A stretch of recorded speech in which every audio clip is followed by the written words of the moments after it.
Hello, everyone. Welcome to our podcast. My name is Anna, and I am so happy you are here with us today. This podcast is made for beginner English learners, and every episode is simple, fun, and useful. Today, we have a really important and motivating topic. We're going to talk about not wasting your time. Time is the one thing we all have equally. Everyone gets 24 hours in a day, but how we use those hours makes a huge difference in our lives. I am joined by my wonderful co-host, Mark. Mark, say hello and tell us, do you ever feel like you are wasting time? Hello. Thank you, Anna. Hi to all our wonderful listeners. Do I ever feel like I'm wasting time? Honestly, yes, sometimes. I think everyone does. But over the years, I've learned a lot about how to use time more wisely and how to recognize when I'm letting it slip away. Today, Anna and I are going to talk about what it means to waste time, why we do it, how to stop, and how to use your time in ways that make you feel happy, productive, and fulfilled. We will also give you lots of useful English vocabulary and phrases. Let's start with the basics. What does it mean to waste time?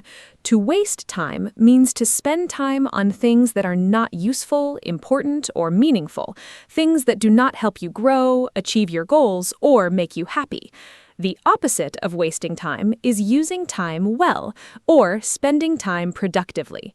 Some useful English vocabulary for this topic: productive, doing something useful and getting good results; efficient, completing tasks with the least amount of time or effort wasted; priority, something that is more important than other things; procrastinate, to delay doing something, especially something you should do.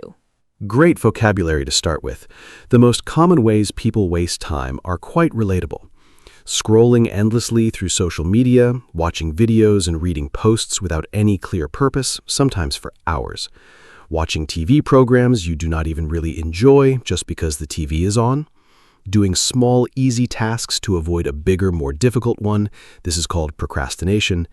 Saying yes to things you do not want to do and spending time on other people's priorities instead of your own. Overthinking, spending so much time worrying about decisions that you never actually make them. And waiting for the perfect moment, the perfect plan, or the perfect conditions before starting something important. Waiting for the perfect moment. I definitely recognize that one. Now let's talk about why we waste time, because understanding the reason is the first step to changing the habit. There are several common reasons. First, fear. When we are afraid of failure or of not doing something perfectly, we avoid starting. Second, lack of clear goals. If you do not know what you want to achieve, it is very easy to fill your time with unimportant activities. Third, low energy. When we are tired, we tend to choose easy, passive activities rather than meaningful ones. Fourth, distractions. Our phones, notifications, and the internet are designed to grab and hold our attention. The psychology of wasting time is very interesting. One important reason is what psychologists call instant gratification, choosing something that feels good right now even if it doesn't help you long term. Watching a funny video feels good instantly. Working on a difficult project feels hard now but rewarding later. Our brains are naturally attracted to the easy, immediate reward. Another reason is mental fatigue. When your brain is tired from working hard, it seeks rest through distraction rather than productive rest. Also, lack of structure means without a plan or routine, time easily disappears. And finally, some people waste time because they are simply not aware of how much time they are losing. Tracking your time? That sounds both scary and extremely useful. Now let's talk about the phrase, "don't waste your time," more directly.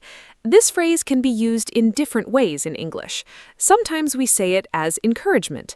Don't waste your time worrying about things you cannot change. Sometimes we say it as advice. Don't waste your time with people who do not appreciate you. And sometimes we say it to warn someone. Don't waste your time on that project. It will never work. The phrase is very flexible and comes up in many different conversations. Mark, can you give our listeners more examples of how we use this phrase naturally in everyday English conversations? Sure. Here are many natural examples of don't waste your time in everyday use. Don't waste your time watching that show. It is really not good. Don't waste your time explaining it to him. He has already made up his mind. I realized I was wasting my time at that job. He was going nowhere. Stop wasting time on social media and do your homework. She doesn't waste any time. She always gets straight to the point. This is actually a compliment, meaning she's very efficient. I wasted 2 hours trying to fix it, and it wasn't even necessary. Every minute you waste worrying is a minute you could spend doing. Those examples are perfect. I especially love she gets straight to the point. What a great compliment for an efficient person. Now, let's talk about time management, because this is one of the most important skills for not wasting time. Time management means planning and controlling how you spend your hours to make sure you achieve your goals and priorities. Some key time management strategies: making a to-do list, writing down everything you need to do, setting priorities, deciding which tasks are most important and doing those first, using a schedule or planner, assigning specific times to specific tasks, breaking large tasks into small steps so they feel less overwhelming.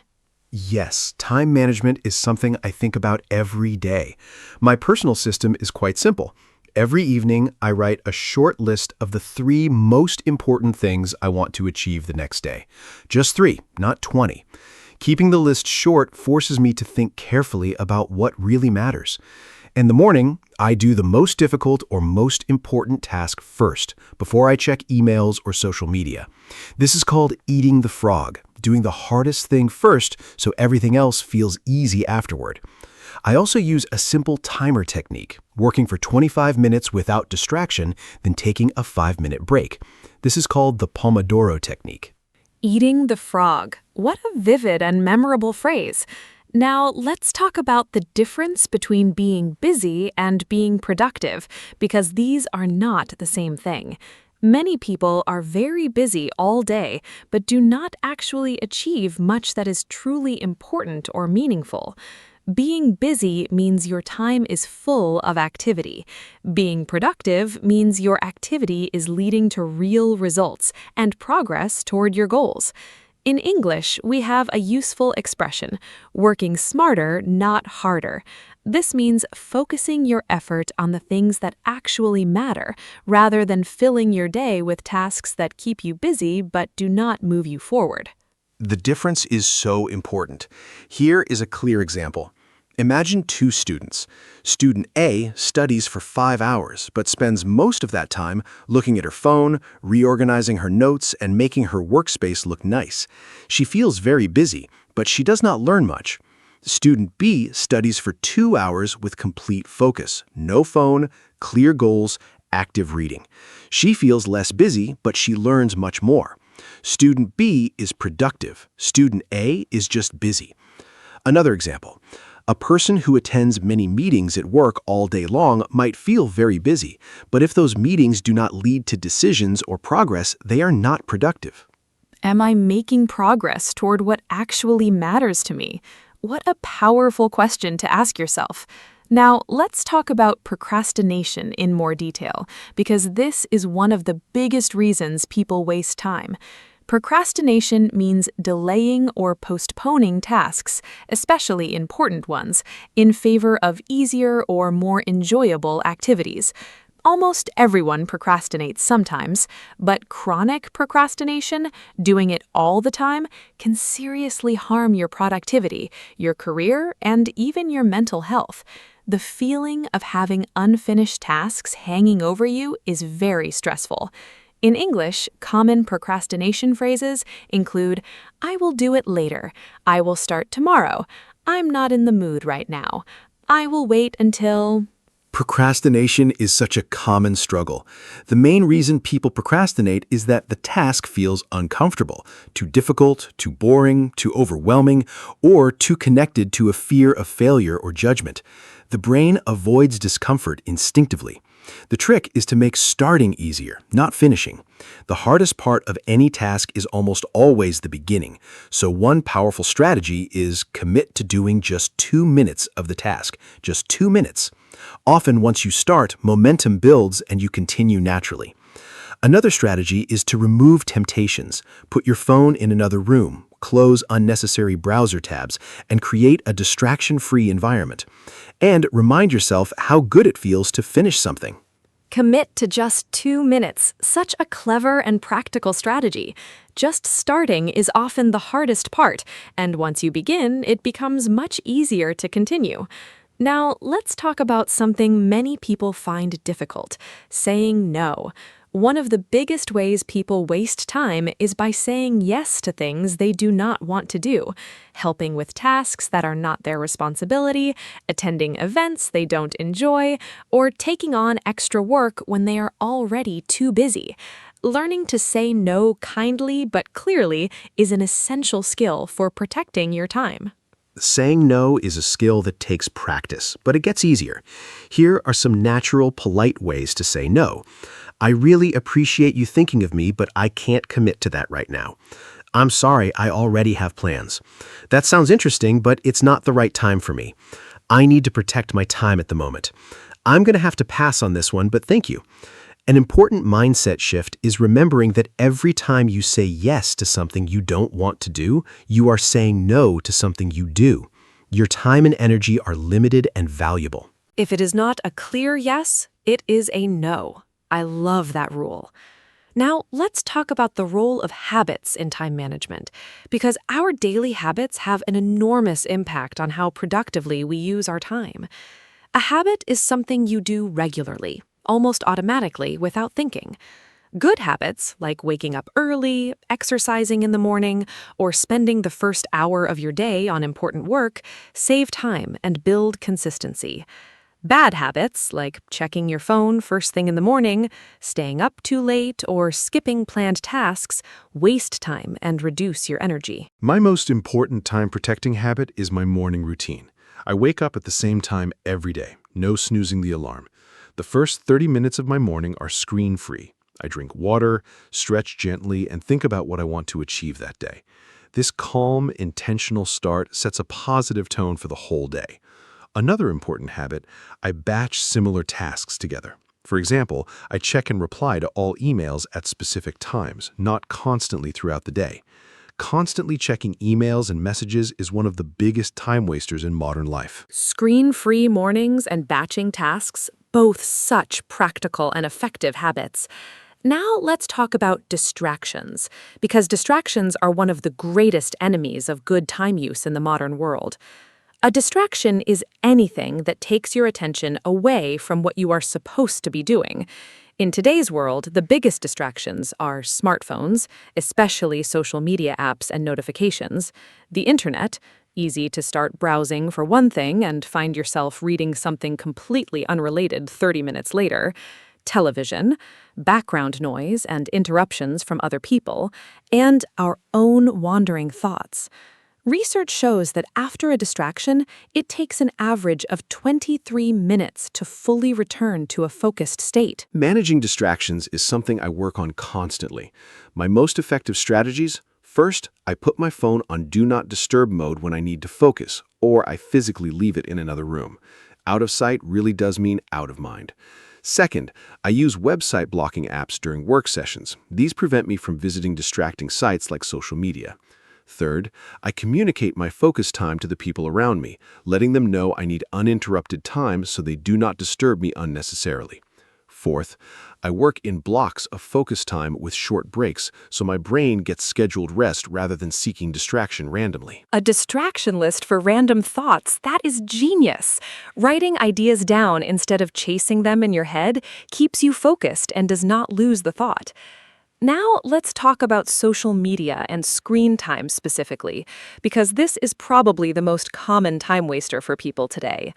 Research shows that the average person spends about 6 to 7 hours per day looking at screens, phones, computers, and televisions.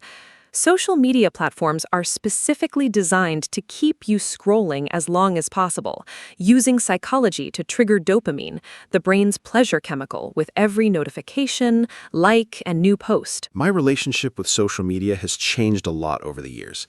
I used to scroll mindlessly for long periods and feel vaguely empty afterward. Now I approach it much more intentionally. I deleted most social media apps from my phone and only access them on my computer at specific limited times. I set a daily 30-minute limit for social media, enough to stay connected without losing hours. I also regularly ask myself, is this adding value to my life or am I just passing time? If the honest answer is the second one, I put the phone down. The feeling without the substance. That is such a powerful and honest description of mindless scrolling. Now let's talk about the value of rest and leisure, because not all non-productive time is wasted time. This is a really important distinction. Rest is necessary and healthy. Your brain and body need recovery time to function well. Leisure activities that bring you joy, reading, cooking, spending time with loved ones, walking in nature, are not wasted time at all. They restore your energy, nurture your creativity, and contribute to your overall well-being and happiness. The key difference is intentionality. Choosing to relax and enjoy yourself is very different from mindlessly drifting from one distraction to another. Restorative rest is so important and so different from passive time wasting. Here's the distinction I use. Genuine rest leaves you feeling refreshed, energized, and ready to engage with life again. True leisure activities are ones you actively choose because they bring you real joy or restoration. For me, restorative activities include sleeping 8 hours and taking short walks, reading books that genuinely interest me, cooking a new recipe, having meaningful conversations with friends, spending time in nature, and doing absolutely nothing, sitting quietly, thinking, watching the world. What does not restore me? Scrolling social media, watching TV I'm not truly enjoying, or staying in bed beyond what my body actually needs. After this activity, do I feel better or worse? The perfect test for genuine rest versus time wasting. Now let's talk about goals and time, because having clear goals is one of the most powerful motivators for using time well. When you know exactly what you want to achieve, it is much easier to make decisions about how to spend your time. A useful framework for setting goals is the SMART system. SMART stands for specific, clearly defined, not vague; measurable, you can track your progress; achievable, realistic, not impossible; relevant, connected to what truly matters to you; and time-bound, with a deadline. Clear goals are transformative for time management. When you have a specific goal with a deadline, every day becomes clearer. You can look at any activity and ask, does this bring me closer to my goal or does it not? If the answer is no, you can choose to spend less time on it. Goals also create motivation and momentum. Progress toward a meaningful goal feels very different from just being busy. Even small daily progress builds confidence and energy. For language learners especially, having a clear goal like, I want to hold a 5-minute conversation in English by the end of this month is so much more motivating and actionable than just, I want to improve my Eng. Time as a tool for building the life you want. What a beautiful way to think about it. Now, let's do a fun quiz for our listeners. I will describe a situation, and Mark will say whether this person is wasting time or using their time well, and why. Ready? Situation 1. Maria has a big exam in 3 days. She sits down to study, but first spends 20 minutes tidying her desk, sharpening all her pencils, organizing her notes by color, and making a cup of tea. Then she checks her phone briefly. Then she thinks about what to study first. After an hour, she has not actually studied anything. Listeners, what do you think? Maria is definitely wasting her time, in a very common and recognizable way. What Maria is doing is called productive procrastination, doing tasks that feel useful and organized, but are actually just ways of avoiding the real task, which is studying. Tidying her desk and color-coding her notes feel productive, but they are not the priority right now. The exam is the priority. This pattern is very common because our brains like to do easy, satisfying tasks to avoid the more difficult but more important one. The solution for Maria: set a timer for 25 minutes, open the textbook to the first topic and begin, even if she does not feel completely ready. Starting imperfectly is always better than waiting perfectly and never beginning. Perfect advice for Maria and for all of us. Now, situation 2 for our quiz. James finishes work at 6 in the evening. He comes home, changes his clothes, and goes for a 30-minute run. Then he cooks a simple dinner while listening to an English podcast. After dinner, he reads a book for 45 minutes. Then he calls his mother for 20 minutes. At 9:30, he puts his phone away and goes to bed at 10:30. Listeners, is James wasting his time? Think about it. His evening seems full of activities, but are they meaningful? Mark, what is your verdict this time? James is absolutely using his time beautifully. Every activity in his evening is intentional and restorative. Exercise, excellent for physical and mental health. Cooking while listening to a podcast, multitasking in a genuinely useful way, enjoying a skill and learning at the same time. Reading, personal growth, and genuine relaxation. Calling his mother, maintaining an important relationship, and going to bed at a reasonable hour, protecting his sleep and energy for tomorrow. None of these activities is passive or mindless. James is choosing activities that serve his health, his learning, his relationships, and his well-being. This is the ideal evening, not because it is perfect, but because every choice is deliberate and meaningful. James is my new role model for evenings. Now let's talk about something that many people struggle with, the fear of missing out, or FOMO. FOMO is a common modern feeling, the anxiety that other people are doing exciting things and you're missing out by not being there or not being involved. FOMO often drives people to waste enormous amounts of time on social media, checking what others are doing, attending events they do not truly want to attend, or constantly looking at their phone. The solution to FOMO is sometimes called JOMO, the joy of missing out. This means finding genuine contentment and peace in your own choices, even when others are doing something different. FOMO is very real, and I have definitely experienced it. The turning point for me was realizing that social media only shows the highlights of people's lives, the best moments, the most exciting experiences. It's never the full picture. So comparing your ordinary Tuesday to someone else's curated holiday photos is always going to make your life seem less interesting, even when your life is actually wonderful. I now practice JOMO very deliberately. When I choose to stay home and read instead of going to a loud party, I enjoy that choice fully, rather than wondering what I'm missing. Comparison is the thief of joy. That is one of my favorite English expressions. And presence is the antidote to FOMO. What a beautiful and wise thought. Now let's talk about the relationship between time and energy, because managing your energy is just as important as managing your time. You might have 24 hours in a day, but if you spend them exhausted and unfocused, you will not use them well. Understanding when your energy is highest, when you feel most alert, creative, and motivated, is very useful for scheduling your most important tasks at those times. For most people, energy is highest in the morning. Energy management is something I think about a lot. I have noticed clear patterns in my own energy. My mental energy is highest in the morning. This is when I do my most creative and demanding work.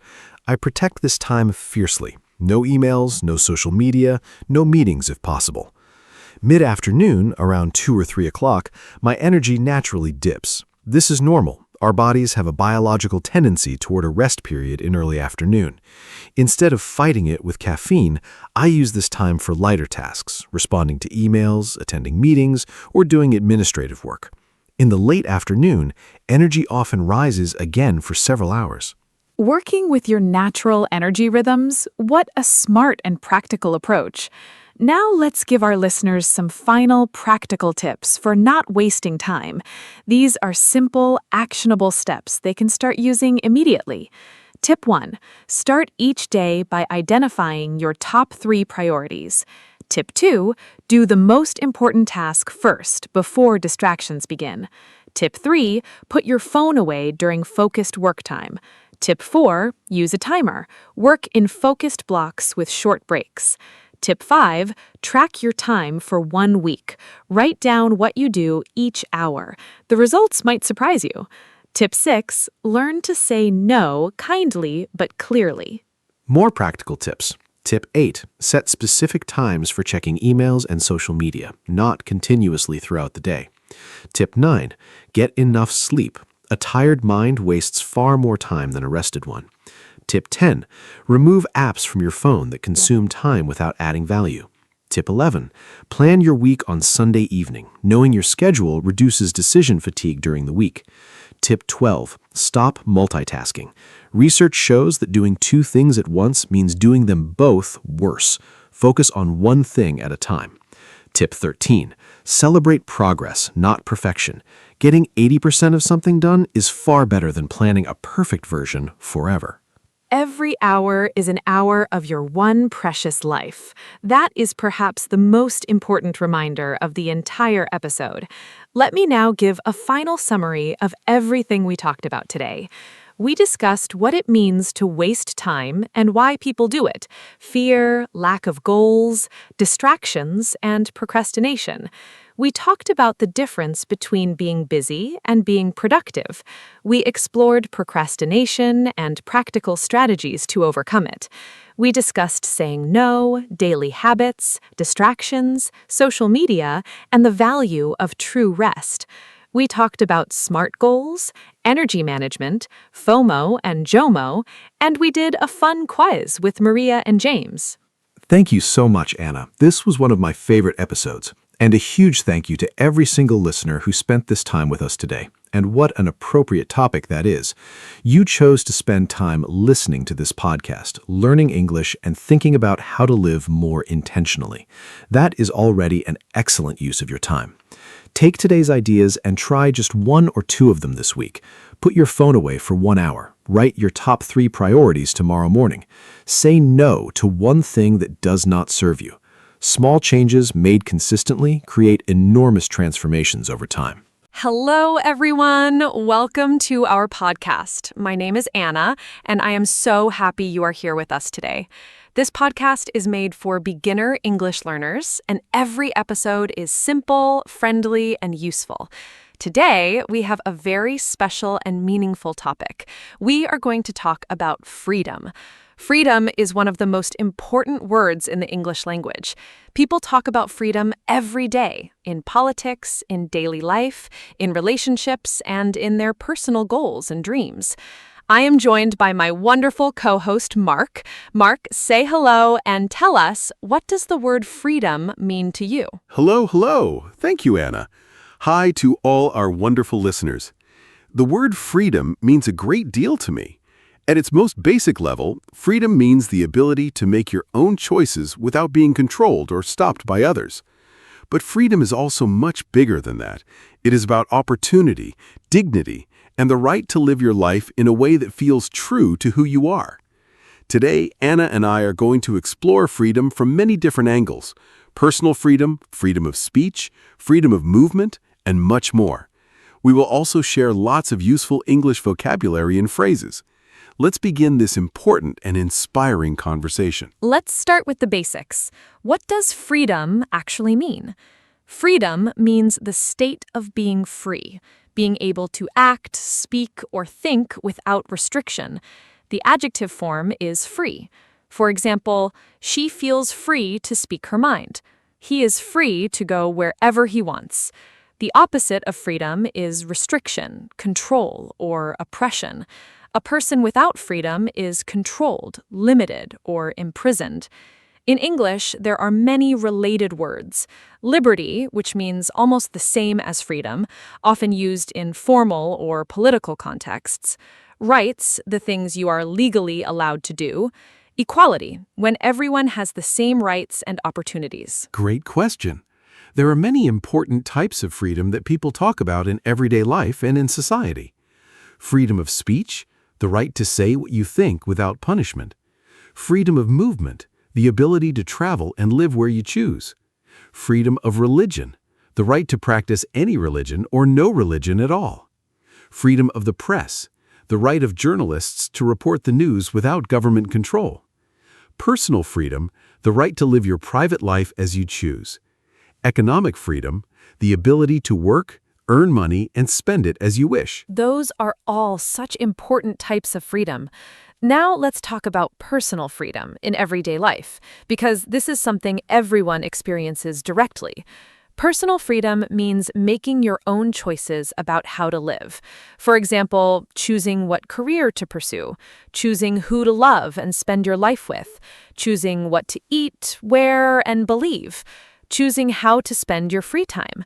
When we have personal freedom, we feel in control of our own lives. When we lose it, even in small ways, we feel frustrated or unhappy. In English, we use phrases like, I want to make my own decisions. I do not want anyone to tell me what to do. I feel. That is a really interesting question. I feel very fortunate to have a great degree of personal freedom in my daily life. I can choose my work, my friends, my home, and how I spend my time. I can speak my opinions openly and practice whatever beliefs I hold. But I also recognize that true freedom requires responsibility. Freedom does not mean doing whatever you want without thinking about others. As the saying goes, your freedom ends where another person's freedom begins. This means that we must exercise our own freedom in a way that respects the rights and well-being of others. Your freedom ends where another person's freedom begins. What a powerful and wise saying. Now let's talk about freedom of speech, because this is one of the most discussed and debated freedoms in the modern world. Freedom of speech means you have the right to express your opinions, ideas, and beliefs in conversation, in writing, in art, and in public. In democratic countries, freedom of speech is protected by law.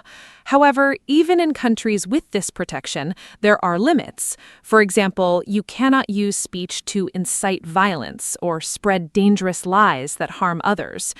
In English, useful phrases related to speech and expression: I have the right to say what I think. Everyone is free. Freedom of speech is essential for so many reasons. First, it allows people to criticize their government and powerful institutions without fear. This is the foundation of a healthy democracy. Leaders who cannot be criticized tend to become corrupt and dangerous.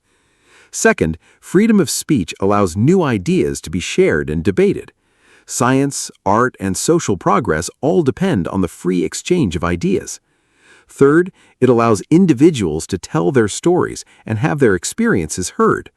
When people cannot speak freely, injustice can be hidden. The phrase, sunlight is the best disinfectant, is a famous saying meaning that transparency, bringing things into the open, helps society stay clean and fair. Sunlight is the best disinfectant. What a vivid and memorable phrase. Now, let's talk about freedom of movement, because this is something many people take for granted. Freedom of movement means the ability to travel freely within your own country and, in some cases, to other countries. In the European Union, for example, citizens of member countries can live and work in any other member country without needing special permission. This is a remarkable freedom that millions of people benefit from. However, not everyone in the world has this freedom. People in some countries face restrictions on where they can travel. I think about this topic quite deeply. I am very fortunate to hold a passport that allows me to travel to many countries with little difficulty, but I am aware that this is not the case for everyone in the world. Passport privilege is a real thing. The passport you hold largely determines how freely you can move around the world. Citizens of some countries can visit over 180 countries without a visa. Citizens of other countries can only visit a handful of places freely. This inequality is something many people do not think about. When I travel, I try to remember that the ease of my movement is a privilege, not something everyone shares. Passport privilege is such a thought-provoking term. Now, let's talk about freedom and responsibility, because these two ideas are always connected. Having freedom means you also have responsibility for your choices and for how they affect others. This is true in everyday life and in society as a whole. For example, the freedom to drive a car comes with the responsibility to follow traffic laws and drive safely. The freedom to own a business comes with the responsibility to treat your workers fairly. The freedom to speak publicly comes with the responsibility to be truthful and respectful. In English, a popular phrase is, "With great power comes great responsibility." Mark, can you give more examples of how freedom— Freedom and responsibility are truly inseparable. Here are more everyday examples. The freedom to use social media comes with the responsibility not to spread false information or bully others online. The freedom to have children comes with the enormous responsibility of caring for and raising them well. The freedom to live in a democratic country comes with the responsibility to participate by voting, staying informed, and being an active citizen. The freedom to eat whatever you choose comes with the responsibility to consider the impact on your health and on the environment. And the freedom to have a voice comes with the responsibility to listen as well as speak. responsibility transforms freedom from selfishness into wisdom? Beautifully said. Now, let's talk about financial freedom, because this is something many people dream about. Financial freedom means having enough money saved and invested that you do not need to work just to pay your basic bills. It means you have choices about how to spend your time, rather than being forced to work long hours in a job you dislike. Some people achieve financial freedom through saving carefully, investing wisely, and spending less than they earn over many years. Others build businesses that eventually provide passive income, money that comes in without requiring constant active work. Financial freedom is something I think about a lot. To me, it does not necessarily mean being extremely wealthy. It means having enough to cover your needs comfortably, enough savings to handle unexpected problems, and enough flexibility to make choices based on what you value rather than just financial necessity. I do believe it is achievable for many people through consistent saving habits, living within your means, and making smart decisions about money over time. However, I also recognize that structural inequalities in society make financial freedom much harder for some people than others. Wages, access to education, healthcare costs, and economic opportunity are not equally distributed. Living within your means is such a key phrase for financial freedom. Now, let's talk about freedom and relationships, because the way freedom operates within personal relationships is very interesting. In a healthy relationship, whether a friendship, a romantic relationship, or a family relationship, both people should feel free to be themselves. They should be able to express their thoughts and feelings honestly, pursue their own interests and friendships outside the relationship, and make personal decisions without constant control or judgment. When one person in a relationship controls or restricts the other too much, it becomes unhealthy. In English, we use phrases like, "I feel free to be myself with you." A good relationship gives you space.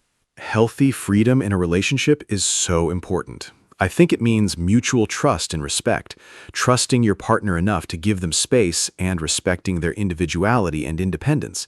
It means supporting each other's separate friendships, hobbies, and personal goals. It means being able to disagree, express different opinions, and even spend time apart without feeling threatened or jealous. The phrase, "love sets you free," suggests that real love does not trap or restrict, it liberates. A partner who loves you genuinely wants you to grow, explore, and be your full self. Controlling behavior, checking someone's phone, limiting their friendships, or making all decisions for them is the opposite of love. Real love and real freedom go hand in hand. What a beautiful and true statement. Now let's talk about freedom and creativity. When we have the freedom to create, to write, paint, sing, dance, build, or imagine, we express our most genuine and unique selves. Creative freedom means making art or ideas without being told exactly what to think or produce. History shows us that some of the greatest works of art and literature were created in conditions of restriction, people finding creative freedom even in difficult circumstances. In English, we often say someone has creative freedom when they are given space to make their own artistic decisions. Creativity and freedom are deeply connected, though creativity is remarkably resilient. It finds expression even in the most restrictive conditions. Many great artists, writers, and musicians have created extraordinary work under censorship, poverty, or oppression. They found ways to communicate truth through metaphor, symbol, and hidden meaning. However, I believe creativity truly flourishes when people have genuine freedom. Freedom to explore ideas without fear, freedom to challenge conventions, freedom to fail and try again. When people feel free, they take creative risks, and creative risk-taking leads to real innovation and beauty. The phrase, "necessity is the mother of invention," suggests that even restriction can drive creativity, but I believe freedom is still the best environment for it. Freedom is the best environment for the human creative spirit to bloom. I love that image. Now let's talk about freedom and nature. Many people feel a profound sense of freedom when they are in nature, in the mountains, by the sea, in a forest, or in a wide open field. Being in nature removes the restrictions of daily life. No screens, no schedules, no demands. You can move freely, breathe fresh air, and feel connected to something larger than yourself. In English, we have beautiful phrases about this feeling. Feeling free as a bird, the open road, the great outdoors, and breathing room, meaning space to relax and think freely. I feel enormously free in nature. There is something almost magical about being in a wide open natural landscape. When I hike in the mountains, I feel the weight of everyday worries literally lift from my shoulders. The scale of the landscape, the vast sky, the distant horizon, the silence puts everything in perspective. Small problems seem less important. Big questions feel more approachable. The phrase, "to get some headspace," means to gain mental clarity and perspective, and nature does this beautifully. I think many people in modern, busy urban lives are deeply hungry for this kind of freedom, the simple freedom of open space, fresh air, and quiet. To get some headspace, such a useful and evocative phrase. Now let me ask you something a little different. Is absolute freedom, total freedom with no rules or limits at all, actually desirable? This is a very interesting philosophical question. If there were absolutely no rules, no laws, and no limits on what anyone could do, would people be more free, or would life become dangerous and chaotic? Many philosophers have thought about this question. Thomas Hobbes, a famous English philosopher, argued that without rules, life would be nasty, brutish, and short. Others argue that freedom requires some structure to protect everyone's rights. Mark, what do you think? Is total, unlimited freedom actually a good thing? This is a fascinating question. I do not think total, unlimited freedom is truly desirable or even possible in a society. Here's why. If one person has total freedom to do absolutely anything, then other people lose their freedom because they become victims of that person's unchecked actions. True freedom for everyone requires a social agreement, rules and laws that protect each person's rights and prevent one person from violating another's. This is the idea behind the social contract in political philosophy. We give up some absolute freedoms, like the freedom to harm others without consequence, in exchange for living safely and cooperatively in society. Structured freedom is the most meaningful kind. What a clear and wise conclusion. Now let's talk about freedom and education. Education is one of the most powerful tools for creating genuine freedom. When you have knowledge, when you can read, think critically, understand the world, and communicate effectively, you have more choices in life. You are less likely to be manipulated or deceived. You are better equipped to participate in society and advocate for yourself and others. In English, the phrase "knowledge is power" directly connects learning to freedom and empowerment. Nelson Mandela, one of the world's most famous advocates for freedom, said, "Education is the most powerful weapon which you can use to change the world." Education creates freedom in so many ways. First, it opens economic doors. People with education generally have more career options, higher earning potential, and greater financial security. Second, it develops critical thinking, the ability to analyze information, question assumptions, and form your own opinions rather than simply accepting what others tell you. This is essential for personal and political freedom. Third, it builds communication skills. Being able to speak and write clearly and persuasively gives you a powerful voice in the world. Fourth, it expands your understanding of different cultures, perspectives, and possibilities, broadening your sense of what's possible for your own life. Education truly is liberation. I love that. And for our listeners learning English, this podcast is part of your educational freedom journey. Now let's talk about freedom and technology. In many ways, technology has given people extraordinary new freedoms. The internet allows free access to information from anywhere in the world. Social media gives ordinary people a global voice. Remote work allows people to work from any location. Online learning removes geographical barriers to education. Translation technology breaks down language barriers. These are remarkable freedoms that did not exist for most of human history. However, technology also brings new restrictions and risks. Mark, do you think technology makes us more free or less free overall? Technology is a genuinely double-edged sword when it comes to freedom. On the positive side, the internet has democratized information, giving billions of people access to knowledge that was previously only available to the privileged few. It has given voices to marginalized communities. It has connected people across borders and cultures. On the negative side, technology can reduce freedom in serious ways. Governments can use technology for surveillance, tracking citizens' movements and communications. Social media algorithms can create information bubbles, limiting the range of ideas people are exposed to. And constant connectivity can create a sense of never being truly free from work, news, or social obligations. Technology amplifies both freedom and restriction. Such an insightful and balanced observation. Now, let's talk about some important people in history who fought for freedom. The world has been shaped by remarkable individuals who sacrificed enormously to expand freedom for others. Nelson Mandela spent 27 years in prison fighting against apartheid, the system of racial separation and inequality in South Africa. He became a global symbol of courage and the struggle for equality. Mahatma Gandhi led India's peaceful independence movement against British colonial rule. Rosa Parks refused to give up her seat on a bus in Alabama in 1955, becoming a symbol of the American civil rights movement. So many incredible people have fought for freedom throughout history. Harriet Tubman escaped slavery in the United States and then led many others to freedom through a secret network of safe houses called the Underground Railroad, one of the most courageous acts of resistance in American history.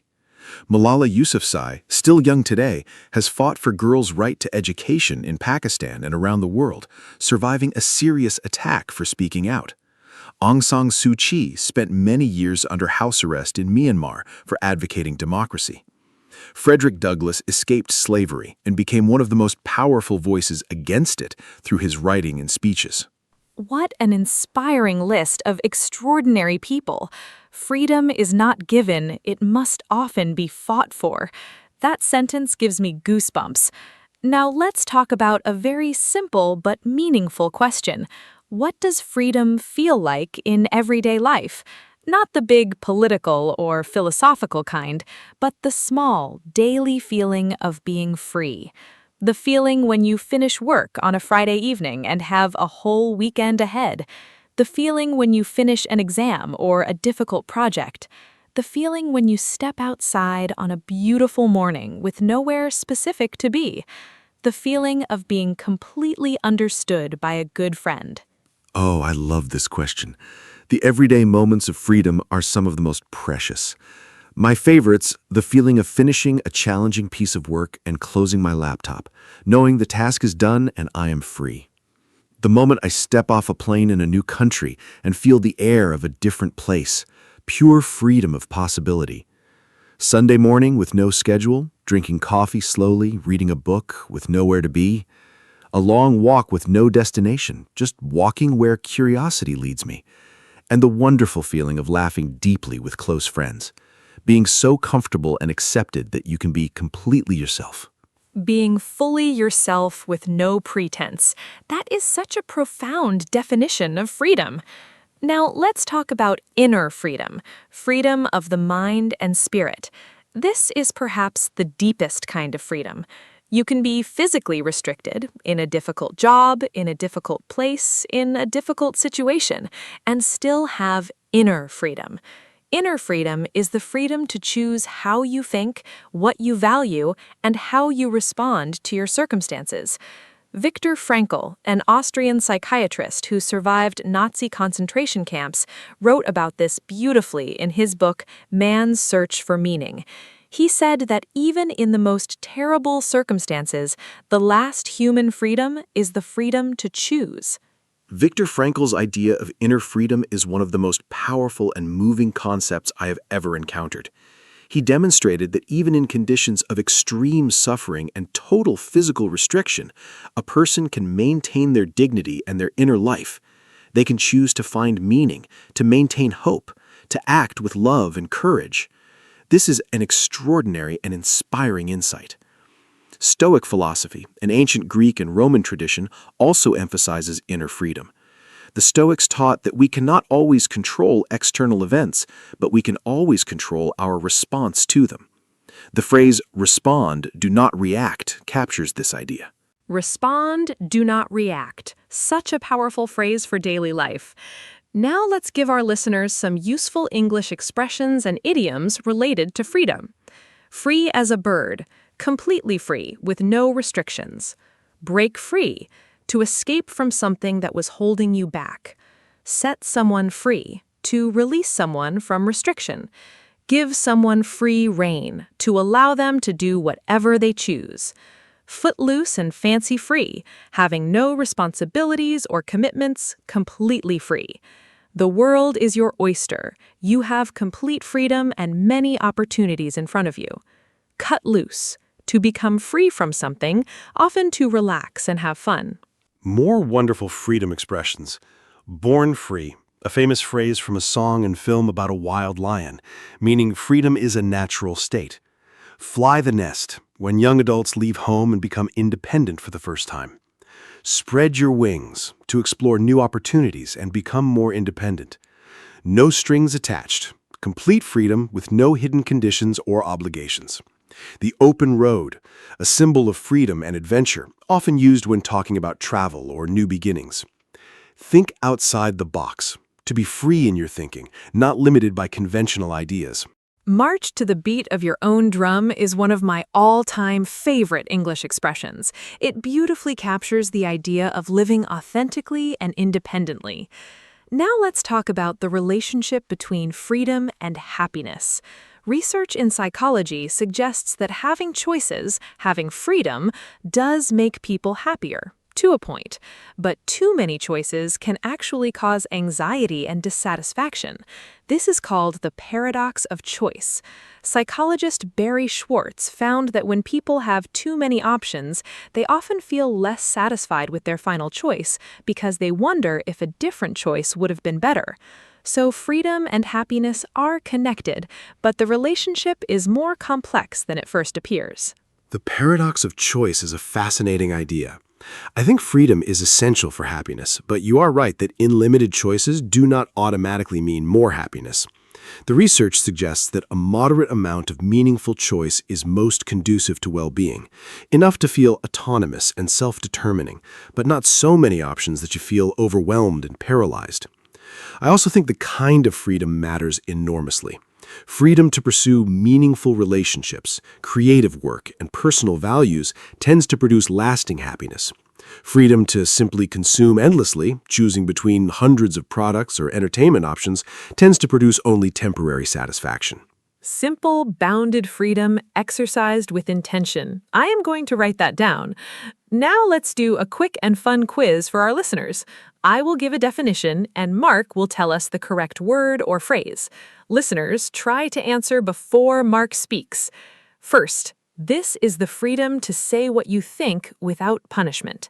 What is the correct term in English? Think about it. We talked about this earlier in today's episode. It's one of the most fundamental freedoms in a democratic society, and it's protected by law in many countries around the world. Can you remember the term? The answer is freedom of speech. The complete phrase is freedom of speech, the right to express your opinions, ideas, and beliefs without fear of punishment. Well done to all our listeners who got it right. Let me give the next quiz question. This is the phrase we use to describe a person who has no commitments or responsibilities and is completely free. Think about it carefully. It's a fun, informal English idiom. We mentioned it earlier in the episode when we talked about freedom expressions and idioms. It has 4 words. The phrase describes someone who is free to go anywhere and do whatever they choose. It sounds a little old-fashioned, but is still used today. The answer is footloose and fancy-free. A person who is footloose and fancy-free has no ties, no responsibilities, and is completely free to do whatever they wish. A truly free spirit. Now here is my final quiz question for our listeners. This is the name for the type of freedom that Viktor Frankl wrote about, the freedom that exists even in very difficult circumstances, inside a person's own heart and mind. It's a 2-word phrase, and we discussed it in today's episode. Even when people are physically restricted or in a very hard situation, they can still have this type of freedom. Think about your answer. The answer is inner freedom.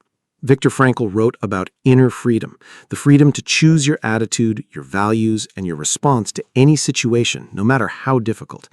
Even when external circumstances are beyond our control, inner freedom remains available to everyone. This idea is profoundly hopeful and empowering. It means that true freedom is never completely taken from a person. Something essential always remains. 3 for 3 on the quiz. I hope our listeners enjoyed testing their knowledge. This topic is so rich and so important. Freedom is not just a political concept, it's something every person experiences, thinks about, and seeks in their own life every single day. What a rich, deep, and inspiring episode this has been. I feel genuinely moved by everything we discussed today. Let me give a final summary. We talked about the many types of freedom. Freedom of speech, movement, religion, and personal freedom. We discussed freedom and responsibility, financial freedom, and freedom in relationships. We explored creative freedom, the feeling of freedom in nature, and the philosophical question of absolute freedom. We talked about education as a path to freedom, technology and freedom, and great historical freedom fighters. We shared beautiful idioms and expressions about freedom, and we explored inner freedom, perhaps the most profound kind of all. Freedom is one of the most beautiful and important human values. Thank you so much, Anna. This was one of the most meaningful and thought-provoking episodes we have ever made together. And a huge thank you to every single listener who spent this special time with us. Freedom is not something to take for granted. It is precious, complex, and worth thinking about deeply. Whether your freedom is political, personal, financial, creative, or inner, it matters. Use today's English vocabulary and phrases in your real conversations. Talk about what freedom means to you. Ask a friend what makes them feel free. Discuss the freedoms you value most. Language and freedom are connected. Every word you learn in English gives you more freedom to understand and engage. Hello, everyone. Welcome to our podcast. My name is Anna, and I am so happy you are here with us today. This podcast is made for beginner English learners, and every episode is simple, friendly, and very useful. Today, we have a really exciting and practical topic. We are going to talk about how to study smart, not hard. Many people spend hours and hours studying, but do not see good results. The problem is often not how much they study, but how they study. I am joined by my wonderful co-host, Mark. Mark, say hello and tell us, were you a smart studier when you were at school? Hello, hello. Thank you, Anna. Hi to all our wonderful listeners. Was I a smart studier at school? Honestly, no, not at first. I used to sit at my desk for many hours, rereading the same pages over and over, and wondering why I could not remember anything. It was frustrating and exhausting. But over time, I discovered that there are much smarter and more effective ways to study. Today, Anna and I are going to share the best techniques, strategies, and habits that science has proven actually work. By the end of this episode, you will know exactly how to get better results in less time. Let's get started. Let's start with some important vocabulary for today's topic. To study smart means to use effective, efficient methods that produce the best results in the least amount of time. To study hard simply means to spend a lot of time and effort studying, often without a clear strategy. These are very different things. Other important words: technique, a specific method or way of doing something; strategy, a plan for achieving a goal; retention, the ability to remember and keep information in your memory; and active learning, engaging deeply with material rather than passively reading it; and to cram, to try to learn a large amount of information very quickly just before an exam. Studying hard without smart strategies is ineffective for one main reason. The human brain does not store information simply because you look at it for a long time. The brain stores information that is meaningful, repeated in smart ways, connected to what it already knows, and retrieved actively. Simply rereading your notes or textbook is one of the least effective study methods science has identified, but it is what most students naturally do. The phrase, "the illusion of knowing," describes this perfectly. When you reread something, it feels familiar, so you think you know it. But familiarity is not the same as real learning. Real learning means you can recall and use information without looking at it. The illusion of knowing. What a powerful and important concept. Now, let's talk about the first smart study strategy: active recall. Active recall means testing yourself on material instead of just reading it. Instead of looking at your notes and thinking, "Yes, I know this," you close your notes and try to remember the information from memory. You ask yourself questions. What are the main points of this topic? What did I just read? Can I explain this in my own words without looking? This forces your brain to work hard to retrieve the information, which strengthens the memory much more than passive rereading.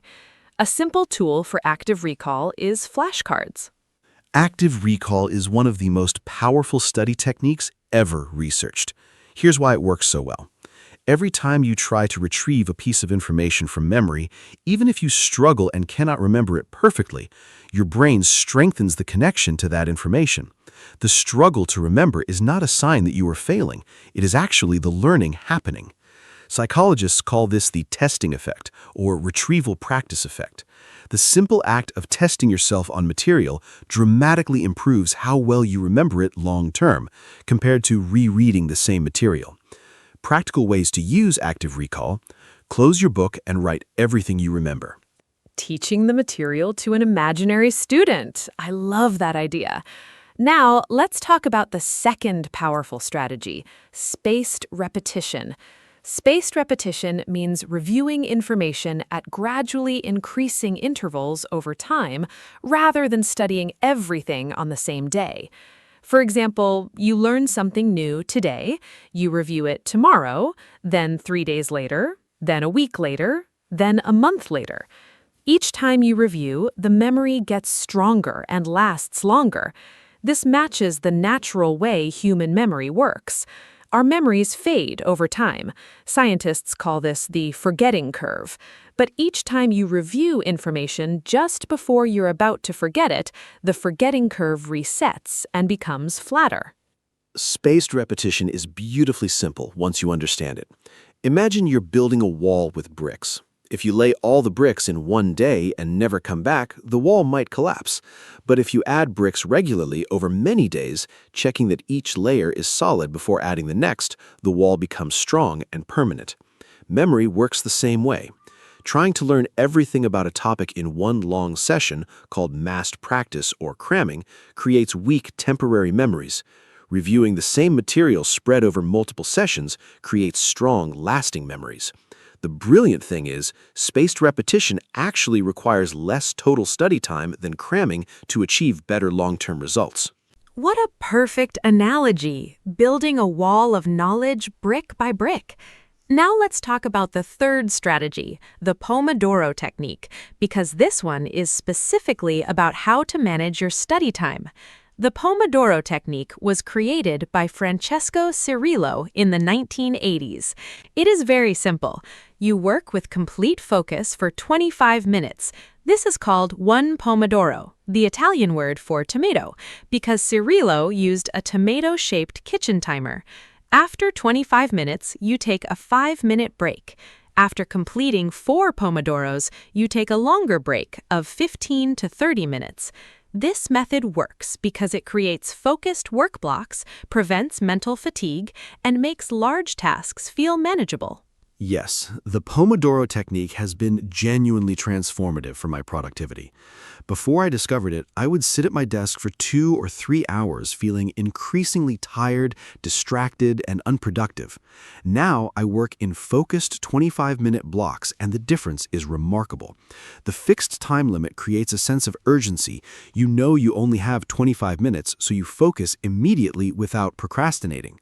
The regular breaks prevent mental fatigue and keep your concentration fresh across a longer period.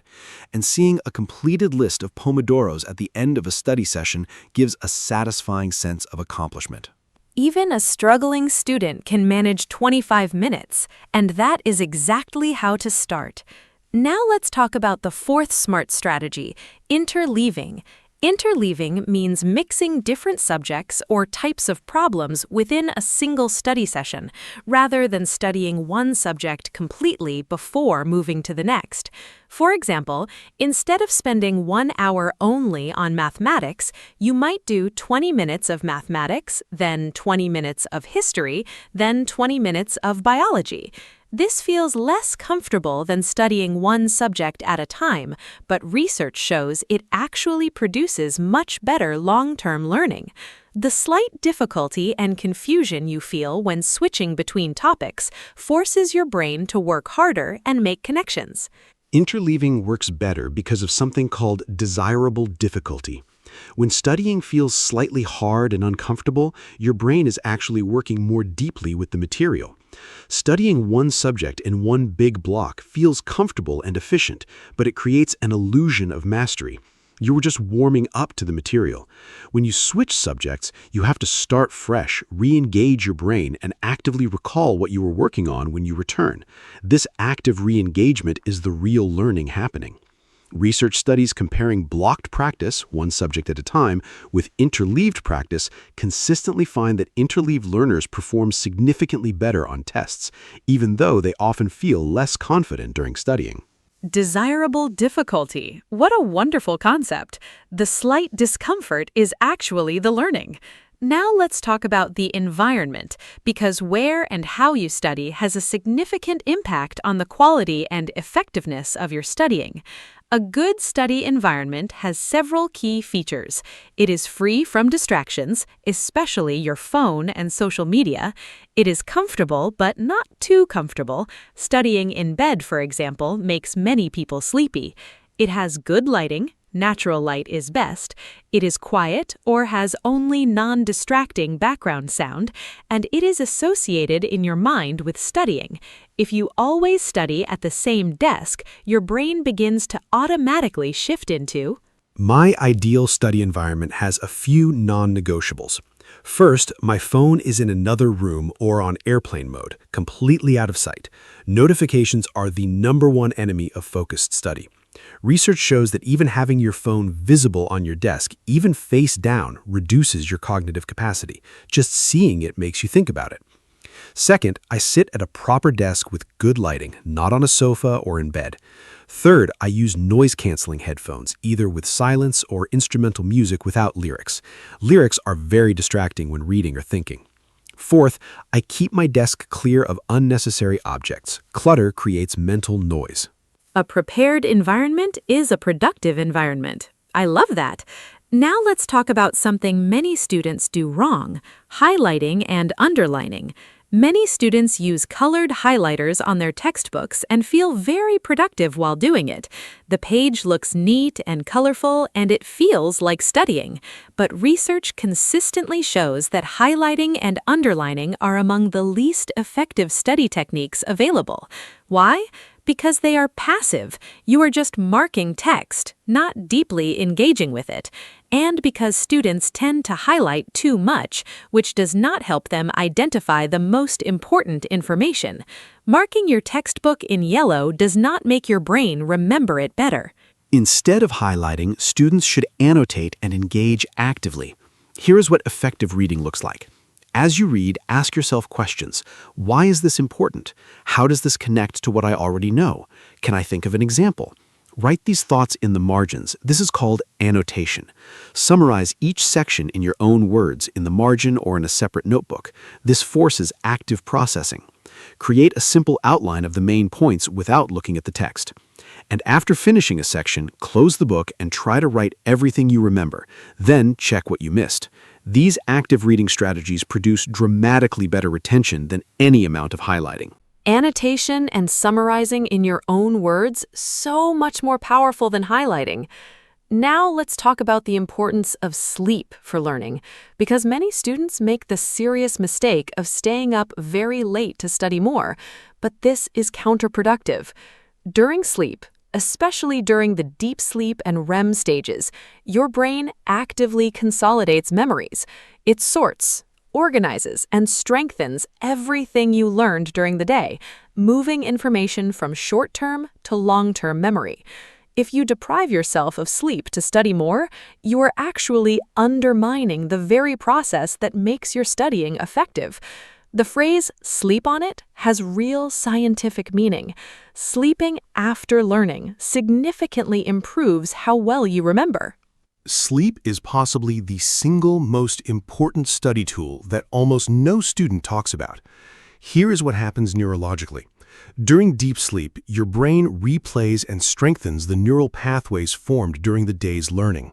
During REM sleep, your brain makes creative connections between new information and things you already know. This is why you sometimes wake up with a new understanding of something you were confused about the day before. Studies show that sleeping between a learning session and a test dramatically improves test performance compared to staying awake from more study time. The practical advice? Do your studying, then sleep. Do not cram at the expense of sleep. Sleep is studying. Every student needs to hear that. Now let's talk about exercise and its relationship to learning, because this surprises many people. Physical exercise is not just good for your body, it is directly beneficial for your brain and your ability to learn. Exercise increases blood flow to the brain, promotes the growth of new brain cells, and releases chemicals like BDNF, brain-derived neurotrophic factor, which scientists sometimes call miracle grow for the brain because it helps neurons connect and memories form. Studies consistently show that students who exercise regularly have better memory, better concentration, and better academic performance than those who do not. The difference in my mental performance after exercise is remarkable. On days when I go for a morning run or do even a short workout before studying, my concentration is sharper, my thinking is clearer, and I learn new information much more quickly. On days when I sit at my desk all day without moving, my mind feels foggy and slow by the afternoon. The research strongly supports this personal experience. A study from Harvard found that aerobic exercise, activities that raise your heart rate, actually causes new brain cells to grow in the hippocampus, the area of the brain most responsible for learning and memory. Move your body to improve your mind. Such a simple and powerful message. Now let's talk about something very important for all learners, the importance of breaks. Many students feel guilty about taking breaks. They think every minute not studying is a minute wasted. But this is wrong. Regular, planned breaks are essential for effective studying. Your brain cannot maintain deep focus indefinitely. After a period of concentrated work, typically 20 to 45 minutes, the quality of your attention decreases significantly. Working through this fatigue does not produce more learning, it produces less. Planned breaks allow your brain to consolidate recent learning, reset your attention, and approach the next session with fresh focus. Effective study breaks are those that genuinely rest your brain, not those that simply replace one screen with another. Here is what I recommend. Stand up and move. Even walking to the kitchen and back gets blood flowing. Go outside briefly if possible. Fresh air and natural light are genuinely restorative for mental energy. Do a few minutes of gentle stretching. Your body gets stiff from sitting. Have a healthy snack and drink water. Hydration significantly affects cognitive performance. Or simply sit quietly for a few minutes without any screens. What I do not recommend for breaks: checking social media, watching videos, or playing phone games. A real break means stepping away from all screens. So important and so often ignored. Now let's talk about goal setting for studying, because studying without a clear goal is like driving without a destination. Effective study goals are specific and measurable. Not, I will study English today, but I will learn and review 20 new English vocabulary words with flashcards for 30 minutes today. Not, I will study for my exam, but I will complete and self-test on chapters 3 and 4 today. When your study goal is specific, you know exactly when you have achieved it. This creates motivation, focus, and a satisfying sense of completion when you finish. Setting effective study goals has transformed my productivity. Here's my simple system. The night before, I decide specifically what I want to accomplish the next day. Not what I want to go over, but what I want to be able to do by the end of the session. For example, by the end of this session, I will be able to recall all 50 vocabulary words without looking at my notes. Or I will complete 10 practice problems and check my answers. Notice that the goal describes a result, something I can verify, not just an activity. I also estimate how long each task will take and plan my sessions accordingly. Specific outcomes make studying more effective and more satisfying. Perfectly said. Now, let's talk about the myth of multitasking, because many students believe they can study effectively while also doing other things, watching television, texting friends, or listening to music with lyrics. But research is very clear. Multitasking, truly doing two mentally demanding things simultaneously, is not possible for the human brain. What we call multitasking is actually task switching, rapidly moving attention between tasks. And every time you switch, there is a cost, called switching cost, where your attention takes time to fully engage with the new task. This makes every individual task slower and less accurate. The impact of distractions during studying is much greater than most people realize. Research by Gloria Mark at the University of California found that after being interrupted, even briefly, it takes an average of 23 minutes to fully return to the original task. So one quick check of your phone does not cost you 30 seconds. It potentially costs you more than 20 minutes of full concentration. This means that students who study for 2 hours with frequent phone checks may achieve far less deep learning than students who study with complete focus for just 45 minutes. Protect your focus fiercely. It is your most precious resource. I want to write that on every student's desk. Now, let's talk about the importance of understanding rather than memorization. Many students try to memorize information without truly understanding it. This creates fragile knowledge.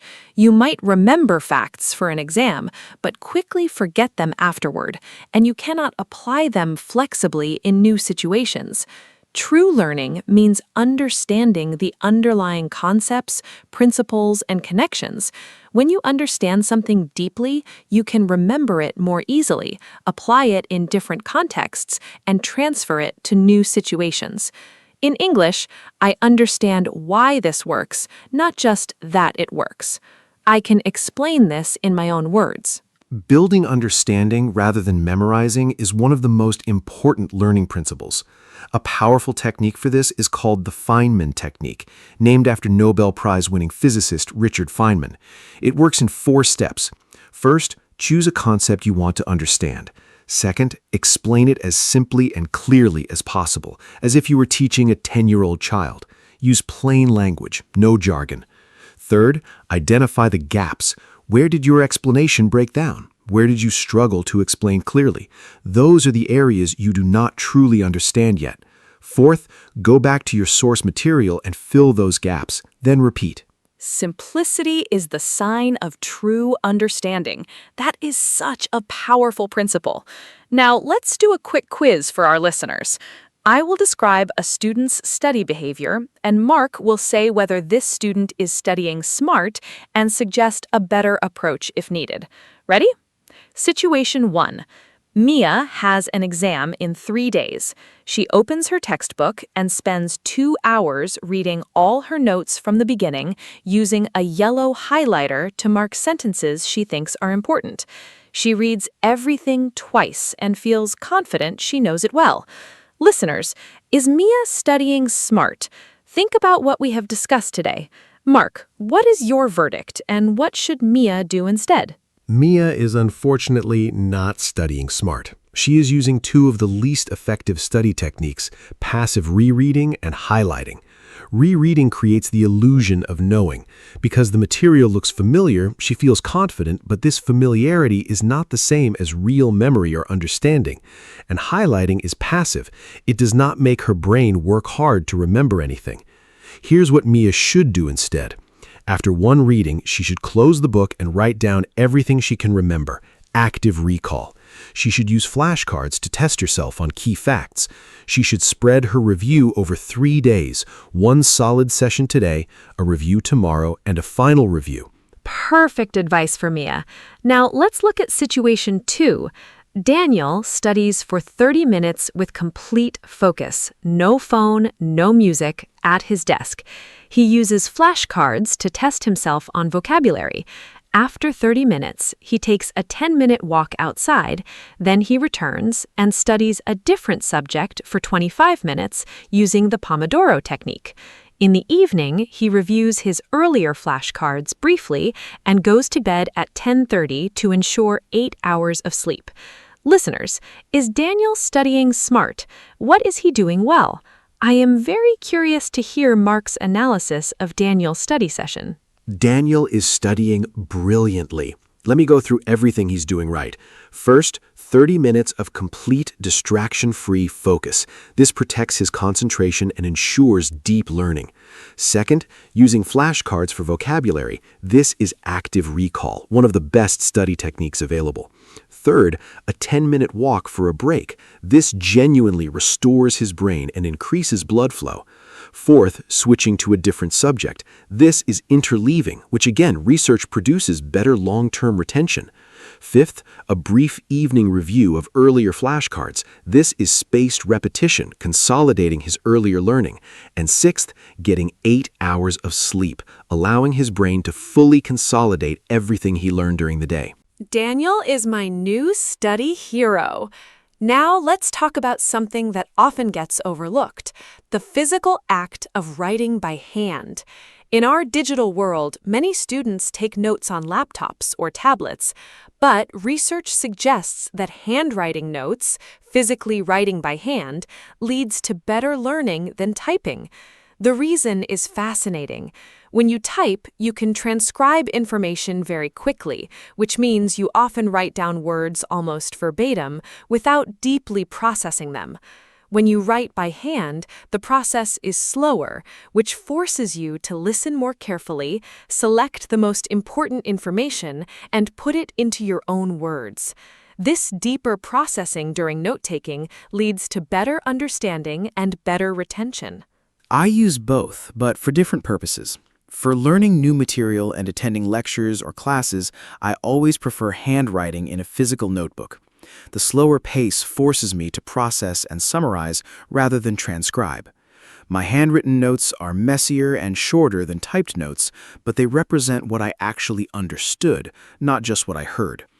For organizing and reviewing information later, I sometimes transfer key points to a digital format, which is easier to search and reorganize. If you use a laptop for notes, a simple rule helps. Do not write full sentences. Force yourself to summarize in 4 or 5 words per point. This mimics the processing benefit of handwriting. Engage your brain, not just your fingers. Such a clear and practical principle. Now let's talk about learning in different ways, what is called multimodal learning. Our brains process and remember information much better when we encounter it in multiple different formats. Reading about a topic is one way, watching a video explanation is another, drawing a diagram is another, explaining it aloud to someone is another, creating a mind map is another. Each different format activates different parts of your brain and creates more connections to the new information, making it easier to remember and apply. For language learners especially, combining reading, listening, speaking, and writing creates much stronger learning than any single method alone. Multimodal learning is something I practice naturally now, though I did not always do it deliberately. When I'm learning something new, I try to encounter it in at least 3 different ways. First, I read about it from a textbook or article. Second, I find a video explanation. Watching and listening adds a visual and auditory dimension. Third, I write a summary in my own words. This activates writing and deepens processing. And sometimes I also draw a simple diagram or mind map connecting the key ideas visually. For language learning specifically, which is what many of our listeners are doing right now, this means reading English, listening to English, speaking English, and Every episode of this podcast is already multimodal learning. I love that. You are already studying smart by listening to us. Now let's give our listeners a complete summary of all the smart study strategies we have covered today. Strategy 1. Use active recall. Test yourself instead of rereading. Strategy 2. Use spaced repetition. Review at increasing intervals over time. Strategy 3. Use the Pomodoro technique. 25 minutes focused, 5 minutes break. Strategy 4. Try interleaving. Mix different subjects in one session. Strategy 5. Create a distraction-free study environment. Strategy 6. Annotate and summarize instead of highlighting. Strategy 7. Protect your sleep. It is essential for memory consolidation. Continuing the strategy list, Strategy 9 sets specific, measurable study goals for each session. Strategy 10, eliminate all distractions, protect your focus fiercely. Strategy 11, build understanding, not just memorization. Use the Feynman technique. Strategy 12, use multimodal learning. Read, watch, write, speak. Strategy 13, take handwritten notes to deepen processing. Strategy 14, never cram. Distributed practice always beats massed practice. Strategy 15, do practice tests and questions, the best exam preparation available. And Strategy 16, teach what you have learned to someone else, or to yourself out loud. If you can explain it clearly and simply, you truly know it. 16 smart study strategies. What an incredible toolkit. I feel like going back to school just listening to this episode. Let me give a final summary of today. We talked about the difference between studying smart and studying hard. We covered active recall, spaced repetition, the Pomodoro technique, and interleaving. We discussed creating a good study environment, the failure of highlighting, and the power of annotation. We talked about sleep, exercise, breaks, goal setting, and the dangers of multitasking. We explored understanding over memorization using the Feynman technique, multimodal learning, and handwritten notes. We did a quiz about Mia and Daniel, and we gave 16 complete study strategies. Thank you so much, Anna. This was one of the most practically useful episodes we have ever made. And a huge thank you to every listener who joined us today. Remember, studying smart means using your time and energy in the most effective way possible so that you learn more, remember more, and enjoy the process more. Every single one of the strategies we shared today is backed by real scientific research. They work. Start with one small change. Maybe try active recall for just 15 minutes today instead of rereading your notes. Notice the difference. Then add another strategy next week. Small, consistent improvements compound into extraordinary results over time. Hello, everyone. Welcome to our podcast. My name is Anna, and I am so glad you are here with us today. This podcast is made for beginner English learners, and every episode is simple, warm, and useful. Today, we have a very important and meaningful topic. We are going to talk about how to stay positive during hard times. Life is not always easy. Everyone goes through difficult periods, problems at work, health challenges, financial worries, or personal losses. Knowing how to stay positive during these moments is one of the most valuable skills you can have. I am joined by my wonderful co-host, Mark. Hello, hello. Thank you, Anna. Hi to all our wonderful listeners. Yes, absolutely. Like everyone, I have been through difficult periods in my life. Times when things felt very heavy, and it was genuinely hard to find the energy or optimism to keep going. But looking back, I can honestly say that those hard times taught me the most, strengthened me the most, and ultimately led me to better places. Today, Anna and I are going to share practical strategies, useful English vocabulary, and honest, heartfelt advice about how to maintain a positive mindset when life is challenging. Whether you are going through something difficult right now or just want to be prepared, this episode is for you. Let's start with some important vocabulary. Hard times means a difficult period in your life, when things are not going well. You might also hear tough times, a rough patch, or a difficult period. These all mean the same thing. To stay positive means to keep a good attitude and hopeful mindset, even when circumstances are difficult. Resilience is a very important word. It means the ability to recover from difficulties and keep going. A resilient person is someone who faces problems but does not give up. Mindset is the way you think about things, your mental attitude. And coping means managing and dealing with a difficult situation. Of course, here are natural example sentences. She has been going through a really tough time since she lost her job, but she's handling it with incredible strength. He's one of the most resilient people I know. Nothing seems to keep him down for long. Having a positive mindset does not mean pretending everything is perfect. It means choosing to focus on what you can control. Coping with grief takes time. There is no right or wrong way to do it. It's okay to have bad days. What matters is how you cope with them. After a rough patch, things always get better. She changed her mindset and everything started to feel more. Those example sentences are so natural and so useful. Now let's talk about why positivity matters during hard times. When life is difficult, it is very easy to fall into negative thinking, focusing only on what is wrong, worrying about the future, and feeling helpless or hopeless. This is completely natural and human.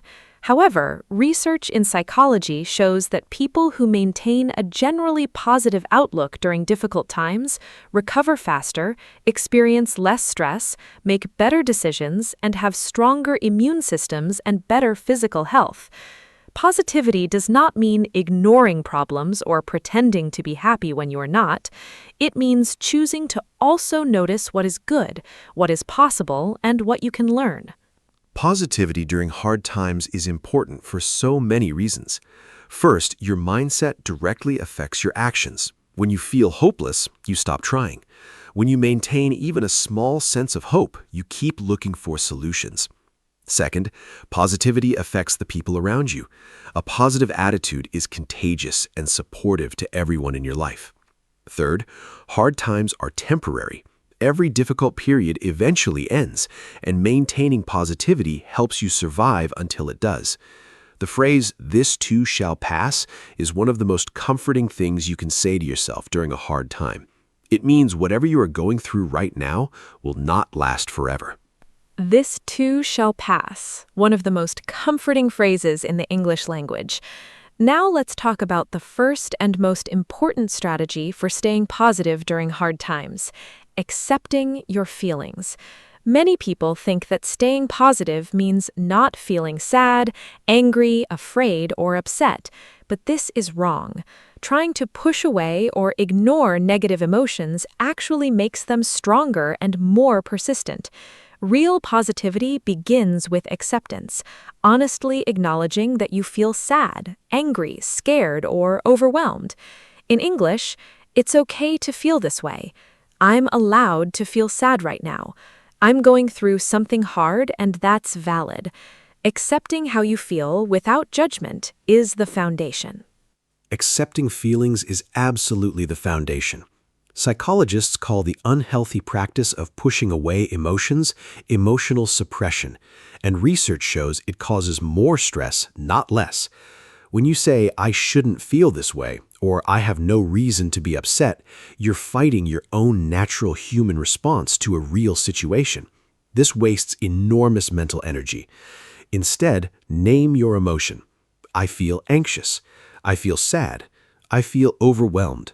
Just naming it accurately brings immediate relief. This is called name it to tame it in psychology. Accepting a feeling doesn't mean staying in it forever. It means acknowledging it honestly so you can process it and move forward. Name it to tame it. What a wonderful and memorable phrase. Now, let's talk about the power of connection, reaching out to other people during hard times. One of the most powerful things you can do when life is difficult is to talk to someone you trust. Sharing your struggles with a good friend, family member, or counselor does not make you weak. It makes you wise and brave. In English, I needed to talk to someone. Talking about it really helped me feel better. She was there for me when I needed her most. I reached out to a friend, and it made a huge difference. Sharing the problem made it feel smaller.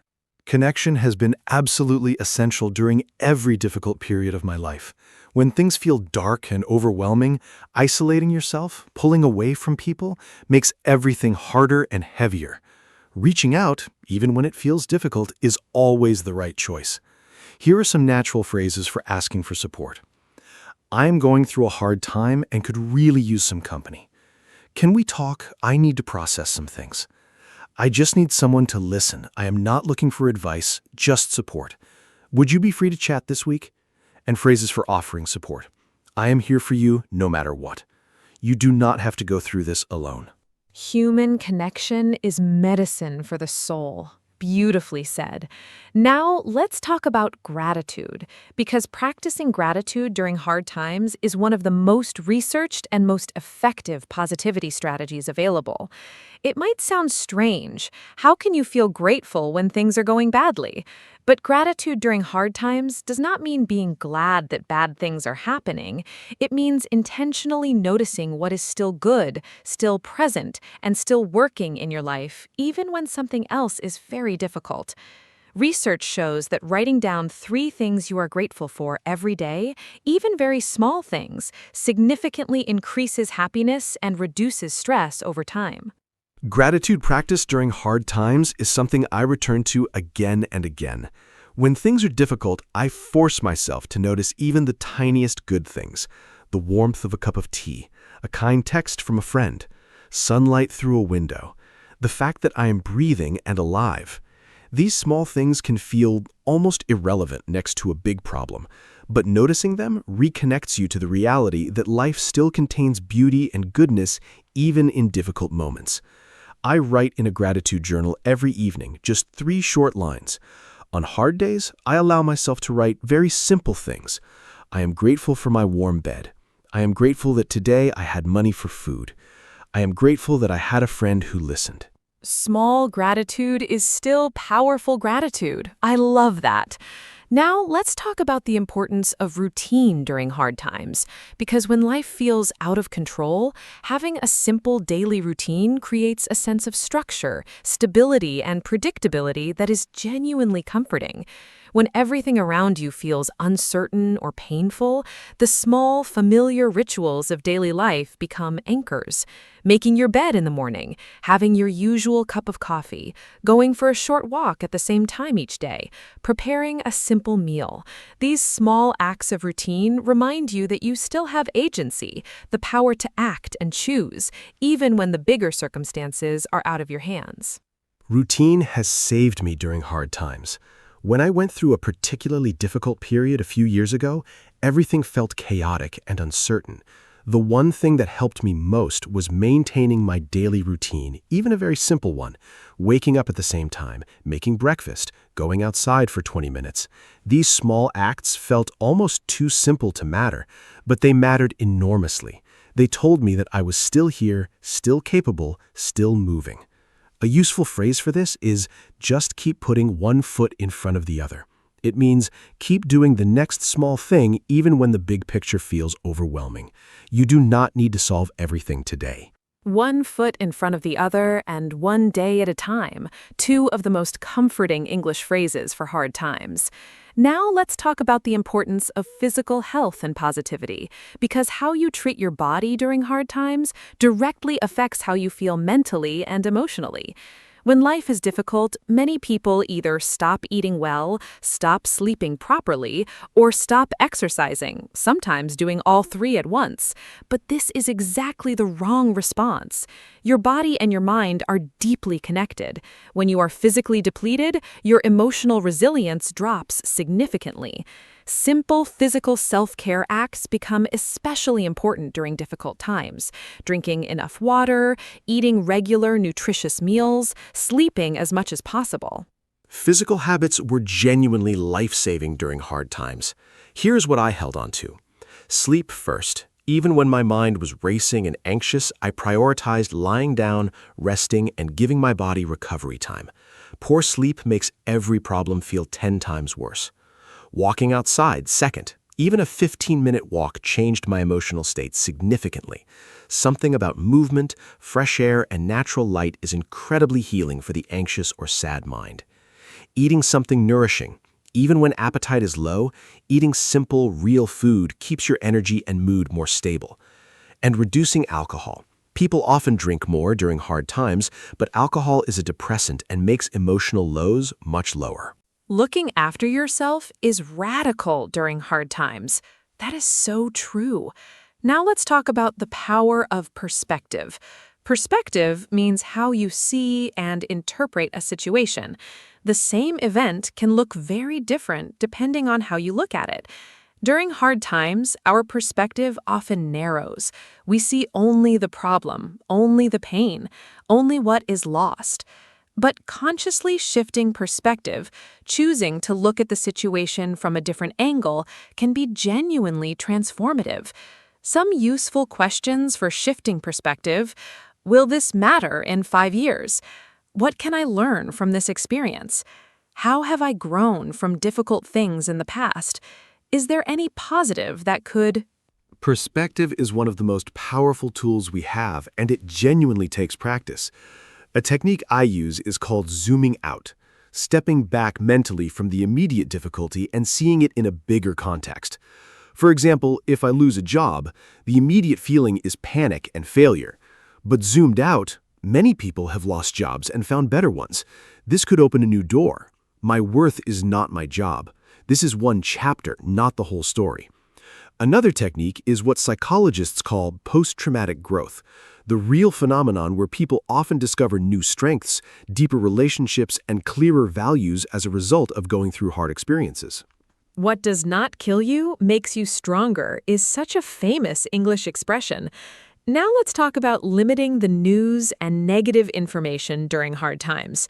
When you are already struggling emotionally, consuming large amounts of negative news, social media, or toxic conversations can make your mental state significantly worse. In English, we have the phrase garbage in, garbage out, meaning that the information you put into your mind affects what comes out. If you fill your mind with fear and negativity, you will feel fearful and negative. During hard times especially, it is important to be mindful of what information you allow into your mental space. Managing information input is so important during hard times. Here's what I do. First, I check the news once a day, not constantly throughout the day. Constant news creates constant anxiety without adding much extra knowledge. Second, I limit or pause social media during difficult periods. Seeing other people's highlight reels when you are struggling is genuinely harmful to your mental state. Third, I'm selective about what conversations I have and with whom. During hard times, I prioritize conversations with supportive, kind, and constructive people, and limit time with those who are negative or draining. Curating your information environment? What a smart and modern concept. Now let's talk about something very powerful, helping others. It might seem counterintuitive when you are struggling yourself, why would you help others? But research consistently shows that acts of kindness and helping others during your own hard times is one of the most effective ways to boost your own well-being. When you focus on someone else's needs, even briefly, it shifts your perspective away from your own pain. It reminds you that you still have something to give. It creates a feeling of purpose and connection. In English, helping someone else helped me feel better too. Being useful to someone gave me a reason to get. Yes, very powerfully. During one of the most challenging periods of my life, I started volunteering at a local charity once a week. My own problems felt overwhelming, but for a few hours each week, I focused entirely on helping others in different but equally real situations. The effect was remarkable. When I left each week, my own problems felt slightly lighter, not because they had changed, but because my perspective had. I was reminded that pain is universal, that kindness matters, and that I was still capable and still useful. There's also a beautiful chemical explanation. Helping others triggers the release of serotonin and oxytocin, brain chemicals associated with happiness and connection. A small act of kindness is good for the giver as much as the receiver. So beautifully true. Now let's talk about professional help, because sometimes hard times are very serious and the strategies we have discussed on their own are not enough. There is absolutely no shame in seeking professional support during difficult times. Seeing a therapist, counselor, or psychologist is a sign of wisdom and courage, not weakness. Mental health is just as real and important as physical health. If you had a broken leg, you would see a doctor. Emotional pain deserves the same care and attention. Professional support is something I feel very strongly about.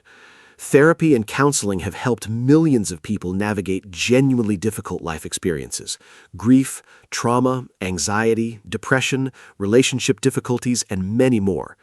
There is still some stigma around mental health support in many cultures, the idea that needing help means you're not strong enough. But I think the opposite is true. Recognizing that you need help and actively seeking it is one of the strongest things a person can do. In English, we now commonly say, "I'm in therapy," the same way we might say, "I go to the gym," without embarrassment or apology. Mental health care is self-care. I am in therapy the same way I say I go to the gym. I love that normalization. Now let's do a quiz for our listeners. I will describe someone going through a hard time and how they are coping, and Mark will say whether their approach is helpful or unhelpful and why. Ready? Here is the first situation. Lisa has just lost her job. She feels very sad and scared. She calls her best friend and says, "I need to talk. I am going through something hard." Her friend comes over and just listens for an hour. Lisa cries. She feels a little better afterward. Mark, is Lisa coping well with this situation? Lisa is coping really well. Let me explain what she is doing right. First, she acknowledged her feelings. She did not pretend to be fine or push her emotions away. She allowed herself to feel sad and scared, which is healthy. Second, she reached out for connection. She called a friend instead of isolating herself. This took courage. Third, she was specific about what she needed. She said, "I need to talk," which is clear and honest communication. Fourth, she allowed herself to cry. Emotional release is healthy and physically beneficial. And fifth, she noticed that she felt better afterward. She's paying attention to what helps her cope. Excellent analysis of Lisa's situation. Now let's look at the second quiz scenario. This one is quite different. James has been going through serious financial difficulties for several months now.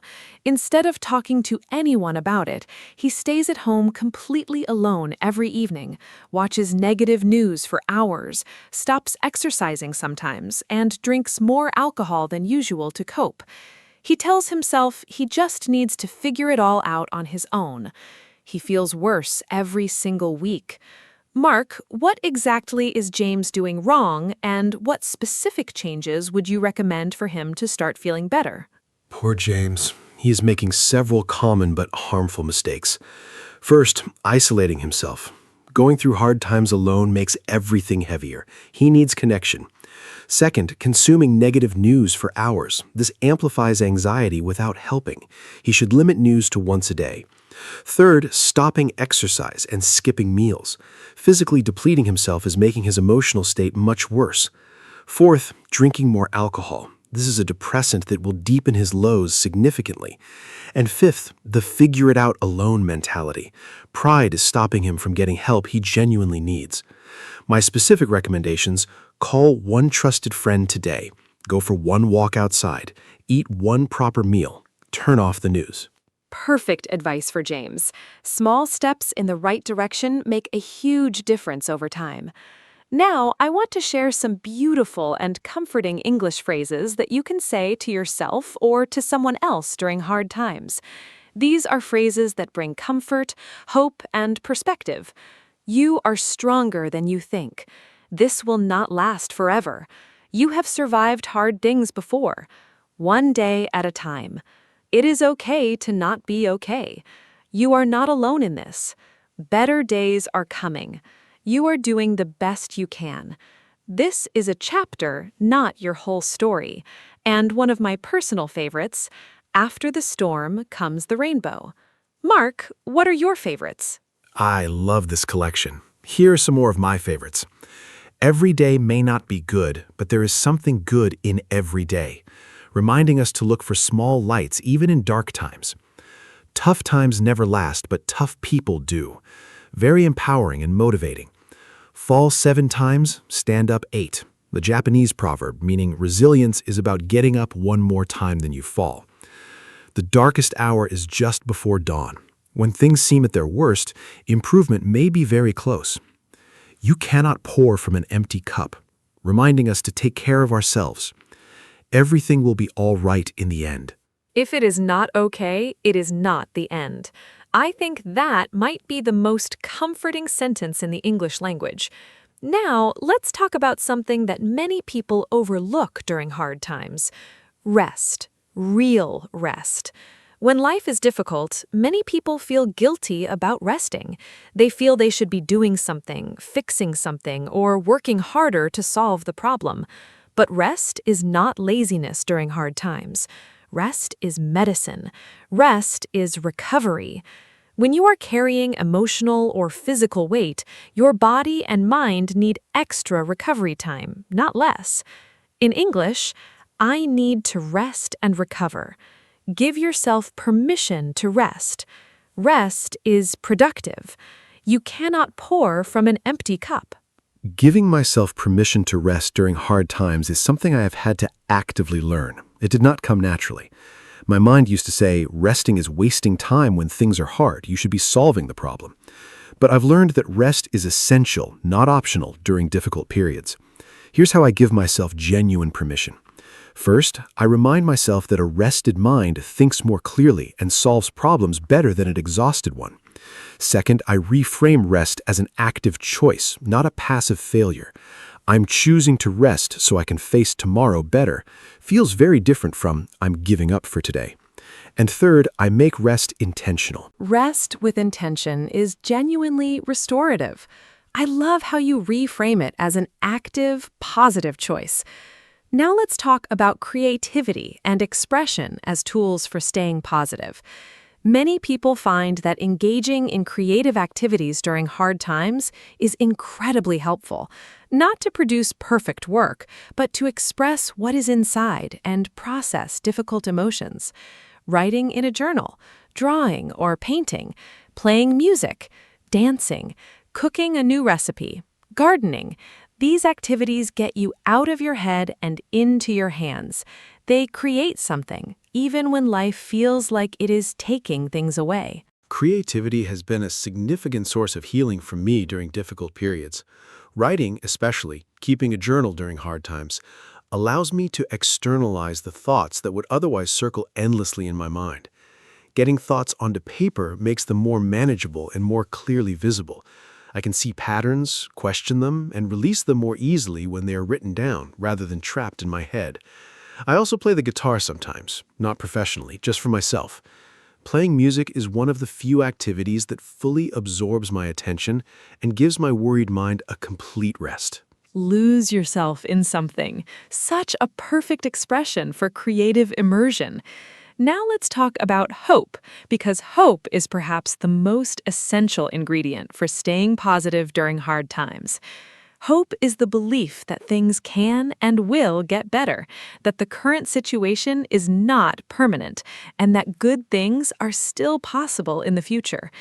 In English, hope-related phrases include, "I have not given up hope. There is still reason to hope. I believe things will get better. Hold on, better days are coming. Never lose hope." Hope does not mean being naive or ignoring reality. It means maintaining a genuine belief in the possibility of positive change. Holding on to hope during dark times is something I do very deliberately. Several things help me. First, evidence from the past. I remind myself of previous hard times I survived and eventually moved through. If I did it before, I can do it again. Second, small improvements. Even on the darkest days, there are usually tiny signs of progress or small good moments. I look for these actively. Third, other people's stories. Reading or hearing about people who survived very difficult situations and found joy and meaning again is genuinely inspiring. Fourth, the simple passage of time. Every day that passes is a day further from the beginning of the difficulty and closer to its end. Hope is the light in the darkness. What a beautiful and true image. Now let's give our listeners a final practical toolkit for staying positive during hard times. A simple list of strategies they can use immediately.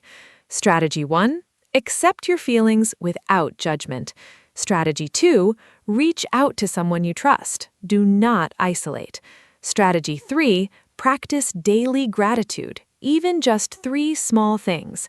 Strategy 4, maintain a simple daily routine. Strategy 5, take care of your physical body. Sleep, water, movement, food. Strategy 6, shift your perspective. Ask, what can I learn? Strategy 7, limit negative information and curate your mental environment. Continuing the toolkit. Strategy 10, use creativity and expression. Write, draw, play, create. Strategy 11, hold on to hope, even the smallest kind.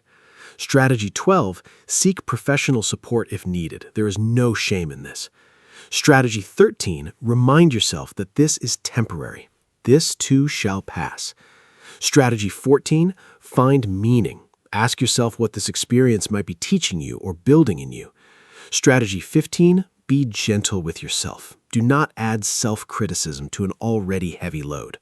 And strategy 16, celebrate small victories. Getting through a hard day is a real achievement worth acknowledging. What a comprehensive and compassionate toolkit. I feel genuinely comforted just reading through that list. Let me now give a final summary of today's episode. We talked about what positivity during hard times really means, not pretending to be happy, but choosing to also notice what is good and possible.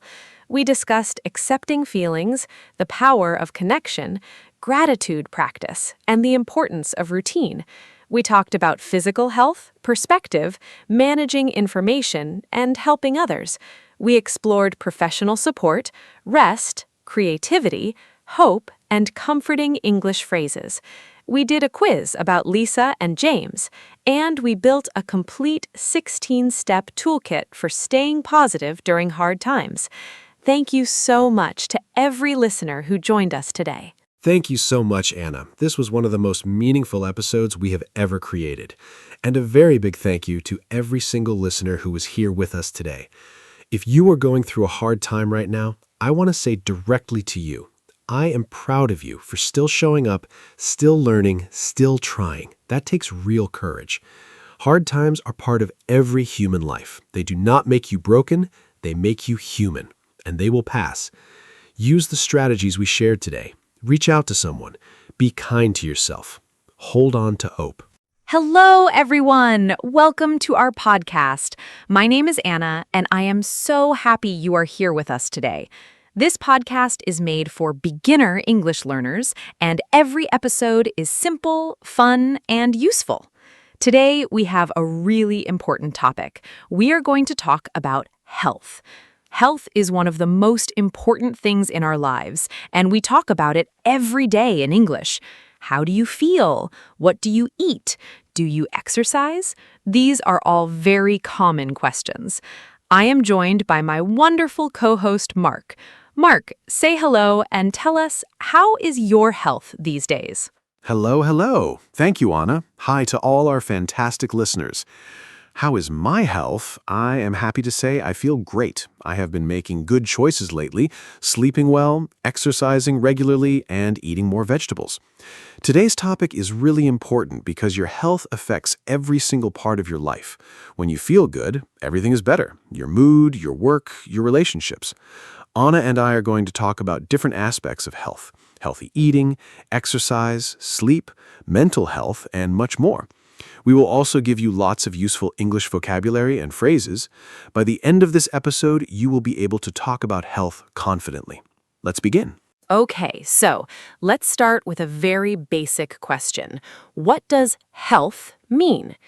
Health means the condition of your body and your mind. When we say someone is healthy, we mean their body and mind are working well and they feel good. The World Health Organization defines health as a state of complete physical, mental, and social well-being. That means health is not just about your body, it is also about how you feel emotionally and how you connect with other people. In English, we have a common saying, health is wealth. This means good health is the most valuable thing you can have. Mark, can you give our listeners some simple ways to say how you feel in English? Sure. Here are some common and useful phrases for talking about how you feel. I feel great. You feel very good. I feel fine. You feel okay, not bad. I do not feel well. Something is wrong with you. I feel under the weather. This is a common idiom meaning you feel slightly sick. I have a cold, a common illness with a runny nose and sore throat. I have a headache, pain in your head. My back hurts. You have pain in your back. I feel tired. You lack energy. I feel energetic. You have a lot of energy. I feel stressed. You feel worried and under pressure. These simple phrases are used all the time in everyday English conversations about health. Those phrases are so useful. I feel under the weather is one I hear all the time. Now, let's talk about healthy eating, because food is one of the most important things for our health. The food you eat gives your body energy and the nutrients it needs to function properly. Nutrients are things like vitamins, minerals, protein, carbohydrates, and fats, all essential for a healthy body. A balanced diet means eating a variety of different foods in the right amounts. Fruits and vegetables are especially important. Health experts recommend eating at least 5 portions of fruit and vegetables every day. Mark, what does a healthy diet look like? Can you describe what you eat in a typical day? A healthy diet varies from person to person, but the general principles are similar for everyone. In a typical healthy day, I try to eat 3 balanced meals. For breakfast, I usually have oatmeal with fruit and a cup of green tea. For lunch, I often make a salad with protein, like chicken, eggs, or beans, plus plenty of vegetables. For dinner, I try to have a balanced plate: half vegetables, a quarter protein, like fish or lean meat, and a quarter whole grains, like brown rice or quinoa. I drink lots of water throughout the day, at least 8 glasses. I also try to limit sugary drinks, processed foods, and too much salt. Eating mindfully and not rushing helps too. That sounds like a really healthy and balanced diet. Now, let's talk about some specific healthy foods and what makes them good for your body. Fruits and vegetables are full of vitamins and minerals that protect against disease. Whole grains like brown rice, oats, and whole wheat bread give you lasting energy. Protein foods like chicken, fish, eggs, beans, and nuts help build and repair your muscles. Healthy fats found in avocado, nuts, and olive oil are good for your heart and brain. And dairy products, or dairy alternatives like plant-based milk, provide calcium for strong bones. Mark, are there any foods you think are especially important for good health? Any superfoods you particularly recommend? I love the concept of superfoods. Some of my favorites: blueberries, tiny but packed with antioxidants which protect your body from damage. Spinach, a leafy green vegetable rich in iron, vitamins A, C, and K. Salmon, an excellent source of omega-3 fatty acids, which are wonderful for brain and heart health. Garlic has natural antibacterial and immune-boosting properties. Eggs, a complete protein source with many essential vitamins. Walnuts, great for brain health because of their healthy fats. And sweet potatoes, rich in beta-carotene, which your body converts to vitamin A, important for eye health and immunity. The key is not to eat just one or two superfoods, but to eat a wide variety of colorful, natural whole foods every day. Blueberries, spinach, salmon, eggs, walnuts, such a wonderful list. Now let's talk about foods and habits that are not so good for our health, because understanding what to avoid is just as important as knowing what to eat. Some things to limit or avoid: sugary drinks like soda and juice. They have a lot of sugar but almost no nutritional value. Ultra-processed foods like chips, packaged cookies, and instant noodles, these often contain unhealthy fats, too much salt, and artificial additives. Too much red and processed meat linked to higher risk of heart disease and certain cancers. And too much alcohol. This damages the liver and many other organs. Mark, what other unhealthy habits affect people's health? Beyond food, there are many other unhealthy habits to be aware of. Smoking is one of the most harmful things you can do to your health. It causes lung cancer, heart disease, and many other serious conditions. Sitting for too long without moving is also bad, called sitting disease by some experts. It is linked to obesity, diabetes, and heart problems. Getting too little sleep weakens your immune system and affects mental health. Eating too late at night disrupts your digestion and sleep quality. Skipping breakfast is a habit that can lead to overeating later. And high stress levels without proper management can cause serious long-term health problems. Being aware of these habits is the first step towards changing them for better health outcomes. Smoking and sitting too much, both such important points. Now let's talk about exercise, because physical activity is one of the most powerful things you can do for your health. Regular exercise helps control your weight, strengthens your heart, builds muscles and bones, improves your mood, and reduces the risk of many diseases.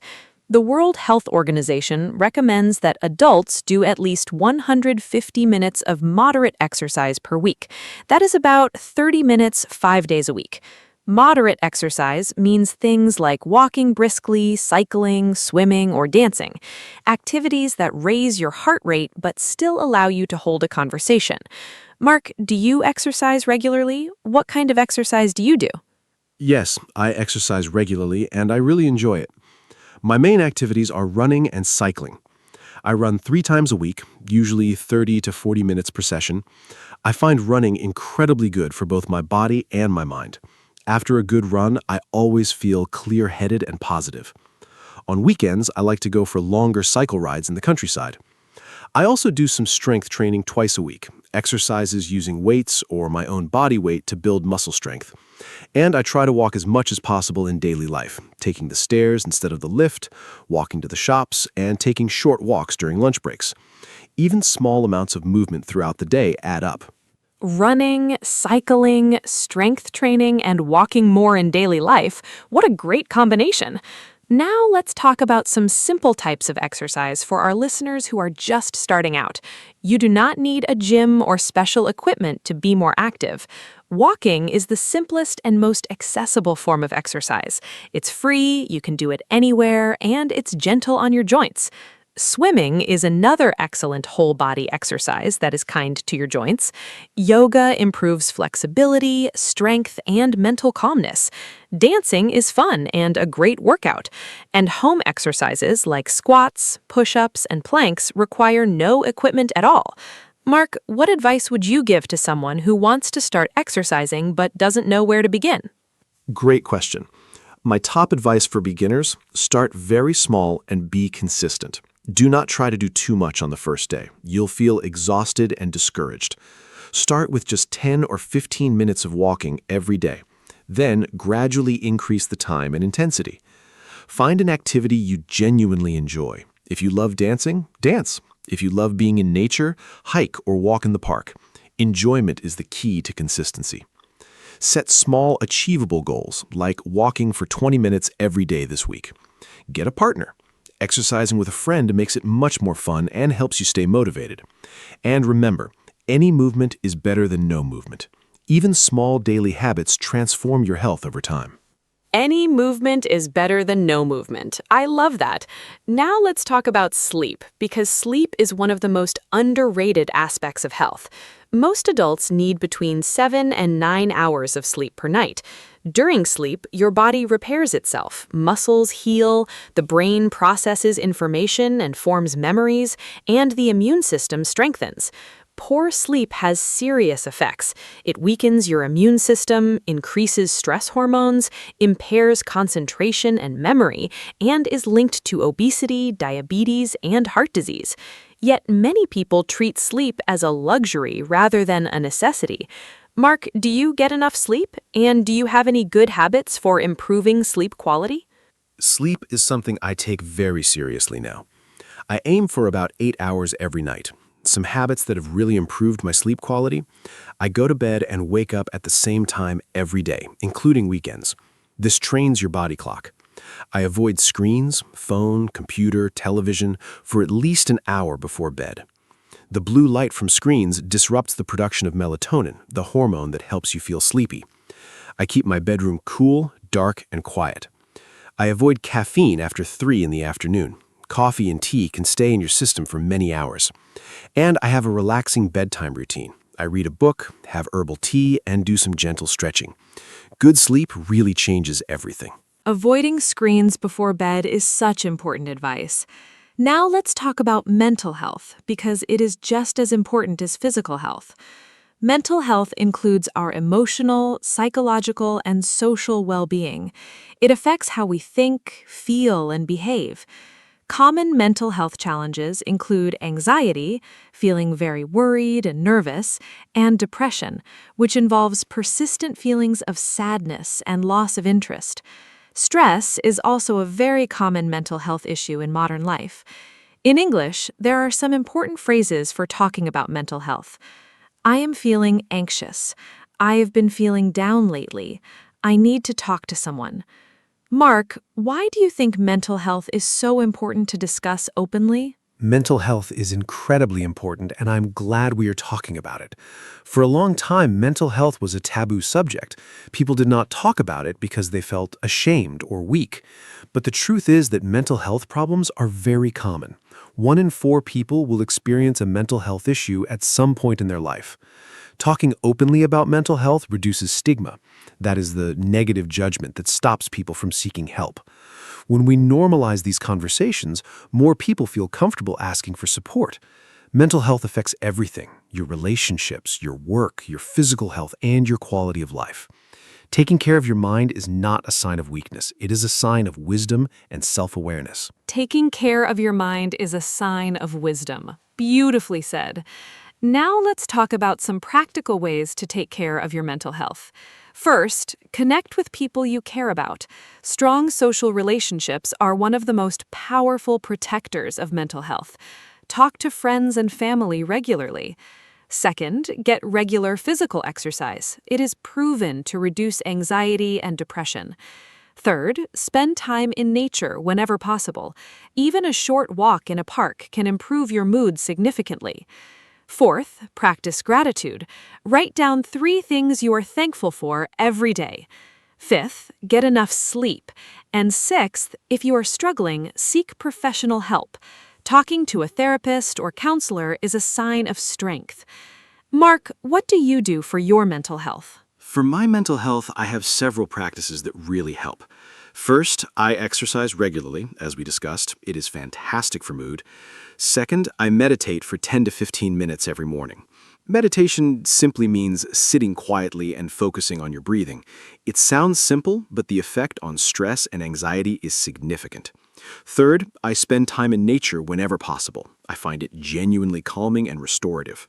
Fourth, I maintain strong friendships and make time for the people I care about. Fifth, I journal. Writing down my thoughts and feelings helps me process them clearly. And sixth, I try to limit news and social media consumption, especially in the evening. A positive digital environment supports mental health enormously. Meditation and journaling, two wonderful practices. Now let's talk about something very practical, how to talk to a doctor in English. Many of our listeners may need to visit a doctor in an English-speaking country, so knowing the right phrases is very important. When you describe your symptoms, the signs that you are sick, you might say, "I have had a fever for 2 days. I have a sore throat and a cough. My stomach hurts. I have been feeling dizzy. I cannot sleep. I feel very tired all the time." The doctor will ask questions like, "How long have you had this? On a scale of 1 to 10, how bad is the pain?" Mark, what other doctor vocabulary should our listeners know? Very important vocabulary for the doctor. A symptom is a sign of illness, like a headache or a rash. A diagnosis is when the doctor tells you what is wrong. A prescription is a written order for medicine from the doctor. Medication or medicine is what you take to treat an illness. A dosage is how much medicine you take and how often. Side effects are unwanted effects of a medicine. An appointment is a scheduled time to see the doctor. Emergency room, or A&E, is where you go for serious, sudden illness or injury. And health insurance is a policy that helps pay for medical costs. Useful phrases. I need to make an appointment. Can you recommend a specialist? What is the dosage for this medication? These are all very important to know. Those medical phrases and vocabulary words are so helpful. Now let's talk about some very common illnesses and health problems in English. A cold is a very common illness. You get a runny nose, sore throat, and mild fever. It usually gets better on its own in about a week. The flu, or influenza, is more serious than a cold. You feel very unwell, have a high fever, body aches, and extreme tiredness. Allergies happen when your immune system overreacts to something harmless, like pollen, pet hair, or certain foods. High blood pressure is very common and can lead to heart disease if untreated. And diabetes is a condition where the body cannot manage blood sugar properly. Mark, what are some important ways to prevent these common illnesses? Prevention is always better than cure. Here are some key prevention strategies. Washing your hands regularly is one of the simplest and most effective ways to prevent spread of illness. Wash with soap for at least 20 seconds. Getting vaccinated, flu vaccines, COVID vaccines, and other immunizations protect you and the people around you. Eating well and exercising strengthens your immune system so your body can fight off illness more effectively. Getting enough sleep is also crucial for immunity. Avoiding smoking completely, limiting alcohol, managing stress, and having regular health checkups. Visiting your doctor for routine tests even when you feel well can catch problems early before they become serious. Early detection saves lives and makes treatment much more effective. Prevention is always better than cure, one of the most important sayings in health. Now, let's talk about hydration, because drinking enough water is something many people underestimate. Your body is about 60% water, and every system in your body needs water to function properly. Water helps regulate body temperature, transport nutrients, flush out waste products, and keep your joints lubricated. When you do not drink enough water, you become dehydrated. Signs of dehydration include dark yellow urine, dry mouth, feeling tired, headache, and difficulty concentrating. Most adults should drink about 2 liters or about 8 glasses of water per day. Mark, how do you make sure you drink enough water every day? Staying hydrated is something I am very intentional about. I keep a large water bottle on my desk at all times. If it is visible, I am much more likely to drink from it. I start every morning by drinking a large glass of water before my coffee. This rehydrates my body after sleep. I also try to eat water-rich foods. Cucumbers, watermelon, tomatoes, and oranges all have high water content. A helpful tip: if you are not used to drinking much water, try adding a slice of lemon, cucumber, or mint to make it more appealing. And pay attention to your body's signals. By the time you feel thirsty, you are already slightly dehydrated. Drink water regularly throughout the day, not just when thirsty. Drink before you feel thirsty. Such useful advice. Now, let's do a short quiz for our listeners. I will describe a health situation, and Mark will tell us what we should do. Situation 1. You have a mild cold, a runny nose, slight sore throat, and you feel a little tired. You do not have a high fever. What should you do? Think about it, listeners. Should you go to the emergency room, stay home and rest, or take strong medicine immediately? Mark, what do you think is the right answer and why? For a mild cold, the best thing to do is stay home and rest. A mild cold is caused by a virus, and antibiotics, medicine for bacterial infections, do not work against viruses. The best treatment is rest, plenty of fluids, and some simple relief like honey and lemon tea or paracetamol for discomfort. You should also avoid going to work or school if possible, not just for your own recovery, but also to avoid spreading the cold to others. Drink lots of water and warm liquids. Eat nutritious food to support your immune system. Most mild colds resolve on their own within 7 to 10 days. You only need to see a doctor if symptoms are very severe, last more than 10 days, or you develop a high fever. Perfect answer. Rest, fluids, and time, the best treatment for a mild cold. Now let's move to situation 2. You've had a very high fever, above 39 degrees Celsius, for 3 days, along with severe body aches and extreme tiredness. This sounds like it could be the flu. What should you do in this situation? Listeners, think about whether you should stay home, call your doctor, or go to an emergency room. The high fever and how long it has lasted are important details here. Mark, what is the right advice for someone experiencing these more serious symptoms? With a high fever above 39 degrees Celsius for 3 days, you should definitely contact your doctor. This is more serious than a common cold. Your doctor may recommend antiviral medication for flu if you are in a high-risk group. For example, elderly people, young children, pregnant women, or people with chronic health conditions. You should still rest, drink plenty of fluids, and take appropriate fever-reducing medicine. Watch for warning signs that mean you need emergency help: difficulty breathing, chest pain, confusion, or very severe headache. If you have these symptoms, go to the emergency room immediately. And remember, next year, get your flu vaccine. Vaccination is the best protection against serious influenza and its complications. Stay safe and know when to seek help. Knowing when to see a doctor versus when to rest at home is such a valuable skill. Now let's talk about the importance of regular health checkups or preventative care. Many serious diseases can be caught early through regular tests and screenings when they're much easier to treat. For example, a blood pressure check can detect high blood pressure early, before it causes a heart attack or stroke. A blood sugar test can detect pre-diabetes when you can still reverse the condition through diet and lifestyle changes.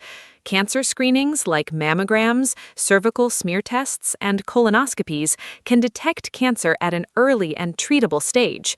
Mark, how often do you think people should have health checkups? Regular health checkups are really important. How often you need them depends on your age, health history, and risk factors. Generally, adults should have a basic health check, including blood pressure, blood sugar, cholesterol, and weight, at least once a year. Dental checkups are recommended every 6 months. Eye tests are recommended every 1 to 2 years. For specific cancer screenings, doctors usually recommend them from a certain age. For example, regular mammograms for women from around 50 years old, and colonoscopies from around 50 as well. The most important thing is to know your family health history. If your parents or grandparents had certain conditions, you may be at risk higher. Regular checkups and open communication with your doctor are your best tools for long-term health. Family health history is such an important point. Now let's talk about some healthy habits that are easy to start and make a big difference over time. Habit 1, drink a glass of water first thing every morning. Habit 2, take a short walk every day, even 15 minutes helps. Habit 3, eat at least one piece of fruit or one serving of vegetables with every meal. Habit 4, go to bed at the same time every night to regulate your sleep. Habit 5, wash your hands before eating and after using the bathroom. And habit 6, take the stairs instead of the lift or elevator whenever possible. These are all small, simple habits, but together they make a significant difference. Mark, what healthy habits do you practice daily? I practice most of the habits you mentioned. A few more I would add for my personal routine. Every morning, I do 5 minutes of light stretching. It wakes up my body and reduces muscle stiffness. I take a few deep breaths whenever I feel stressed during the day. Just 3 slow, deep breaths can significantly reduce tension. I try to eat lunch away from my computer. Stepping away from screens for meals is good for both digestion and mental rest. I limit my coffee to 1 or 2 cups per day and switch to herbal tea in the afternoon. And every evening, I write down 3 good things that happened that day. This simple gratitude practice has genuinely improved my overall mood and sense of well-being over time. Deep breathing and gratitude, such simple but powerful practices. Now let's talk about something many people wonder about, vitamins and supplements. A supplement is a product, usually a tablet, capsule, or powder, that you take to add nutrients to your diet. Common supplements include vitamin D, especially important in countries with little sunshine, vitamin C, popular for supporting the immune system, omega-3 fish oil, good for heart and brain health, probiotics, these are beneficial bacteria that support gut health, iron, important for people who are anemic or do not eat much red meat. Mark, do you take any supplements, and what do you think about the role of supplements in a healthy lifestyle? I do take a few supplements, but I want to be clear, supplements should not replace a healthy diet. They should supplement or add to an otherwise balanced diet. I take vitamin D every day because I live in a country that does not get a lot of sunshine, especially in winter. Low vitamin D is extremely common in northern countries and can affect mood, bone health, and immunity. I also take a high-quality omega-3 supplement on days when I do not eat fish. My advice, before taking any supplement, speak to a doctor or pharmacist. Some supplements interact with medications or are not appropriate for everyone. Food is always the best source of nutrition, but targeted supplements can fill real gaps in many people's diets. Supplements should not replace a healthy diet. Such important advice. Now let's talk about the connection between food and mood, because what you eat affects how you feel emotionally and mentally. This field is called nutritional psychiatry. Research shows that people who eat a diet rich in fruits, vegetables, whole grains, and lean proteins are less likely to experience depression and anxiety compared to people who eat mostly processed and sugary foods. Your gut, your digestive system, contains millions of bacteria that communicate directly with your brain. This is sometimes called the gut-brain connection. A healthy gut supports a healthy mind. Mark, have you ever noticed a connection between what you eat and how you feel emotionally? Absolutely. The connection between food and mood is something I have noticed very clearly in my own life. When I eat well, plenty of vegetables, whole grains, good protein, and lots of water, I feel focused, energetic, and positive. When I eat poorly, too much sugar, processed food, or skip meals, I notice a clear difference within just a day or two. I feel more irritable, foggy in my thinking, and generally less happy. The biggest change I noticed was when I reduced sugar in my diet. Initially, I craved it a lot, but after a couple of weeks without much sugar, my energy became much more stable throughout the day, no more sudden crashes in the afternoon. Food really is medicine for the body and the mind. Food is medicine. What a powerful way to think about eating. Now let's do one more quiz. I will describe a person's typical daily habits, and Mark will tell us what is good and what could be improved. Here's the description. Sarah is 30 years old. She wakes up at 7 and immediately checks her phone for 1 hour. She skips breakfast and has a large coffee. She sits at her desk all day without breaks. She eats a sandwich for lunch while working. After work, she goes home and has a ready meal for dinner. She watches television until midnight and sleeps for 6 hours. She does not exercise. She feels tired and stressed most of the time. Mark, what health advice would you give Sarah? Sarah has several habits that are affecting her health significantly. Let me go through them. Checking her phone immediately on waking increases stress before the day even starts. A better start is light stretching and a glass of water. Skipping breakfast leads to low energy and overeating later. Having a proper breakfast would help. Sitting all day is dangerous. She should set a reminder to stand up and move for 5 minutes every hour. Eating while working prevents mindful eating and increases stress. She should take a real lunch break. Ready meals for dinner are often high in salt and low in nutrients. Simple home cooking would be much better. Watching television until midnight is disrupting her sleep. 6 hours of sleep is not enough for most adults. And daily movement, even a short walk, would transform her energy and mood. Wow, every single one of Sarah's habits needs improvement. But the encouraging thing is that she does not need to change everything at once. Even changing 1 or 2 habits can make a noticeable difference. Now I want to share some very useful vocabulary for talking about health and fitness in English. Here are some important words. Cardiovascular, relating to the heart and blood vessels. For example, running is great for cardiovascular health. Immunity, your body's ability to fight disease. Flexibility, how far your body can bend and stretch. Stamina, the ability to exercise for a long time without tiring. BMI, body mass index, a measure of body weight relative to height. And wellness, a general state of good health and positive lifestyle. Mark, can you add a few more health vocabulary words? More useful health vocabulary. Metabolism, the process by which your body converts food into energy. A fast metabolism means your body burns energy quickly. Chronic, lasting a long time. A chronic condition is one that continues for months or years, like diabetes or asthma. Acute, sudden and severe, but not usually lasting long, like an acute infection. Inflammation, the body's natural response to injury or infection, redness, swelling, and heat. Antioxidants, substances found in fruits and vegetables that protect cells from damage. Hydration, the process of maintaining the right amount of water in your body. Sedentary, describing a lifestyle with very little physical activity. And longevity, living a long, healthy life. These words will help you read and understand health articles in English with much more confidence. Those vocabulary words are excellent. Now let's talk about something very current and important: the difference between reliable health information and misinformation.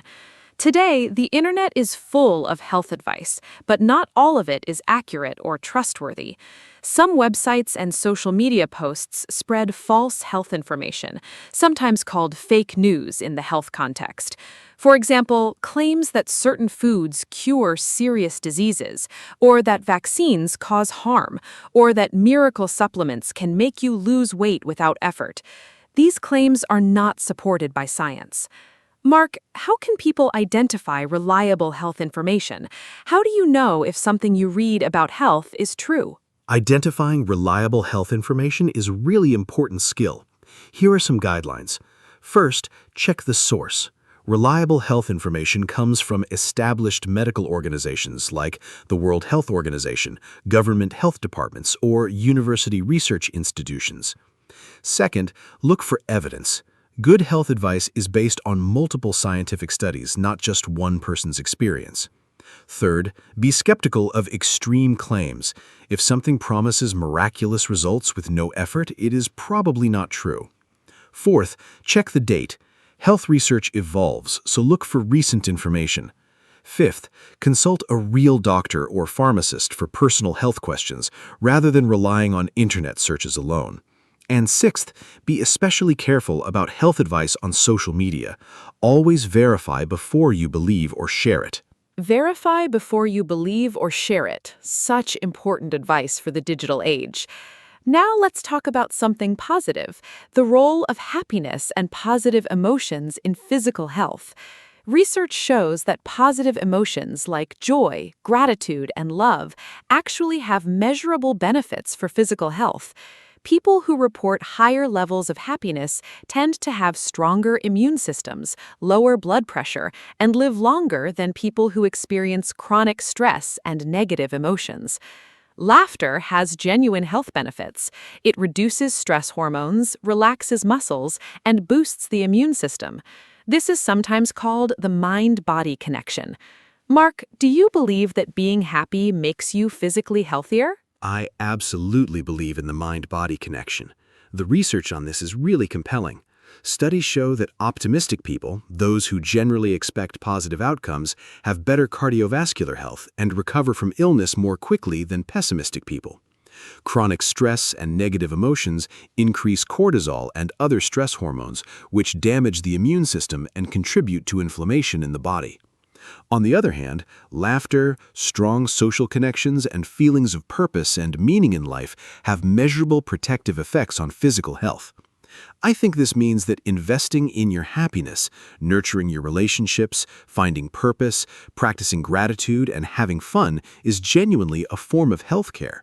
Health truly is holistic, body and mind together. Health is holistic, body and mind together. What a perfect summary. Now, let's give our listeners some final health tips before we wrap up. Tip 1. Eat more fruits, vegetables, whole grains, and lean protein. Limit processed food, sugar, and alcohol. Tip 2. Move your body every day. Aim for 30 minutes of moderate exercise 5 days a week. Tip 3. Sleep 7 to 9 hours per night. Create a good sleep routine. Tip 4. Drink enough water, at least 8 glasses a day. Tip 5. Take care of your mental health. Connect with people, manage stress, and seek help if you need it. Tip 6. Have regular health checkups. Mark, can you add the final tips? Continuing the tips. Tip 7. Do not smoke. If you currently smoke, seek help to stop. It is one of the best health decisions you will ever make. Tip 8. Limit alcohol. The safest amount is as little as possible.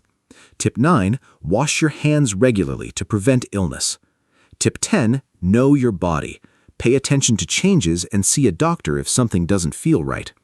Tip 11. Get vaccinated. Vaccines protect you and the people around you. And tip 12, be patient with yourself. Good health is built through consistent daily habits over time. Small improvements made consistently lead to remarkable results. You don't need to be perfect, you just need to keep making small positive choices every day. Your health is worth it. What a wonderful and comprehensive episode. I hope every listener feels inspired to make at least one positive change for their health after today. Let me give a final summary. We talked about what health means: physical, mental, and social well-being. We discussed healthy eating and hydration.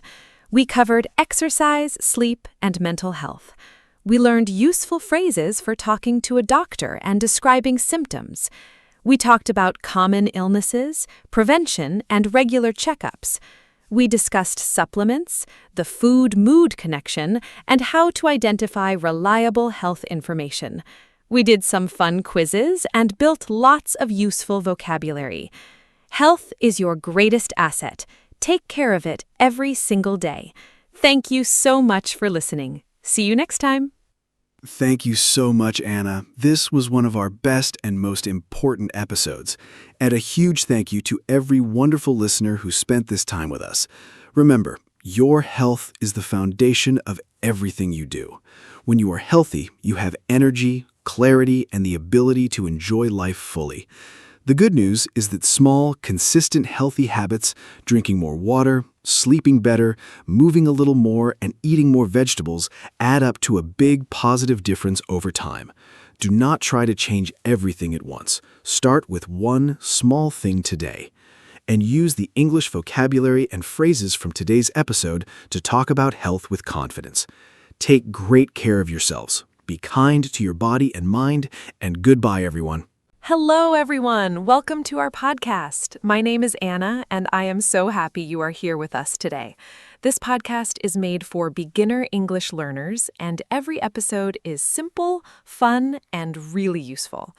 Today we have a very special and romantic topic. We are going to talk about getting married. Marriage is something that almost everyone thinks about at some point in life. Whether you are planning your own wedding, attending one as a guest, or just curious, there is so much to talk about and so much useful English vocabulary to learn. I am joined by my wonderful co-host, Mark. Hello, hello. Thank you, Anna. Hi to all our fantastic listeners. I feel very happy about today's topic. Marriage and weddings are wonderful subjects because they are full of joy, tradition, and really interesting vocabulary. Today, Anna and I are going to talk about proposals, engagement, planning a wedding, the wedding ceremony itself, honeymoons, and married life. We will also share lots of useful English words and phrases so you can talk about marriage and weddings with confidence. Whether you are married, single, or somewhere in between, I think you will enjoy this episode and learn a lot of practical English along the way. So let's start this beautiful journey together. Let's go! Let's start from the very beginning. What does getting married mean? When two people decide to spend their lives together officially and legally, they get married. In English, we use different phrases for this: to get married, to marry someone, or to tie the knot, a popular informal expression meaning to get married. The person you marry is your husband if they are a man, or your wife if they are a woman. Together, you are a married couple, and you call each other spouses or partners. A marriage is the relationship itself, and a wedding is the ceremony and celebration. Mark, what other important basic words do beginners need to know about the topic of marriage? Great starting point. Here are more important basic words for this topic. Single, not in a romantic relationship or not married. Dating, spending time with someone you are romantically interested in. Boyfriend or girlfriend, a romantic partner before marriage. Engaged, when two people have decided to get married but have not had the wedding yet. Fiancé, a man who is engaged. Fiancée, a woman who is engaged. Divorced, when a married couple legally ends their marriage. Remarried, getting married again after a previous marriage ended. Those words are so useful. Now let's talk about the first step toward marriage, the proposal. A proposal is when one person asks the other person to marry them. The classic question is, "Will you marry me?" This is one of the most romantic and important sentences in English. Traditionally, the person proposing gets down on one knee. This means kneeling on one knee on the ground. They often hold up an engagement ring, a special ring given as a symbol of the promise to get married. Proposals can be very private and intimate, or very public and dramatic. Some people propose at a restaurant, on a beach, or even at a sports stadium. I think the perfect proposal depends completely on the couple. For some people, a very private, intimate moment, just the two of them in a beautiful location, is perfect. For others, a grand public gesture with friends and family present is more meaningful. What I think matters most is that the proposal feels genuine and personal. It should reflect the couple's relationship and what is special to them. If they love the outdoors, a mountain proposal could be magical. If they love art, a museum could be perfect.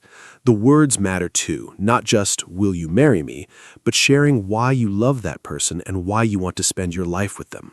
I completely agree that a heartfelt, personal message is so important. Now let's talk about the engagement period, the time between the proposal and the wedding. When someone says yes to a proposal, the couple becomes engaged. The man traditionally gives the woman an engagement ring to wear on her ring finger, usually the fourth finger of the left hand. The engagement period can last a few months or several years. There is no fixed time. During this time, the couple usually announces their engagement to family and friends, and they start planning the wedding. In English, you can say, "We got engaged last month," or "They are engaged and planning a spring wedding." Mark, what? During the engagement, couples are usually very busy and very excited. First, they announce the news, often by calling close family members personally, then sharing the news on social media. Second, they choose a wedding date. This is one of the first and most important decisions. Third, they start planning the wedding, which involves many details we will discuss. Couples also often attend an engagement party, a celebration organized by family or friends to congratulate the couple. Some couples choose to do pre-marriage counseling or premarital classes, meeting with a counselor or religious leader to talk about important topics like finances, communication, and family goals before marriage. Pre-marriage counseling sounds like a very wise idea. Now, let's talk about wedding planning, because planning a wedding involves many important decisions and a lot of work. The first major decision is the type of wedding you want. A traditional church wedding, a religious ceremony in a church, a civil ceremony, a non-religious legal ceremony at a registry office or courthouse, a beach wedding, outside near the water, a destination wedding, held in another city or country where the couple and guests travel to, a small, intimate wedding with just close family and friends, or a large wedding with hundreds of guests. There are so many decisions to make when planning a wedding. I think the most important ones are, first, the guest list. Who will you invite? A small, intimate wedding or a large celebration? This decision affects the venue, the budget, and many other choices. Second, the budget. How much money can you realistically spend? Weddings can range from very affordable to extremely expensive, and setting a clear budget early helps avoid financial stress later. Third, the venue, the place where the wedding will happen. Fourth, the date, season, day of the week, and availability of the venue. And fifth, the overall style or theme, elegant and formal, relaxed and casual, traditional or modern. A clear budget is so important. Weddings can become very expensive very quickly. Now let's talk about the people who play special roles in a wedding. The bride is the woman getting married. The groom is the man getting married. The best man is the groom's closest friend or brother who helps organize and supports the groom on the wedding day. The maid of honor, or chief bridesmaid, is the bride's closest friend or sister. She helps the bride prepare and organize. Bridesmaids are female friends or family members who help and support the bride. Groomsmen, or ushers, help organize guests and support the groom. Sure. The best man has a very important job.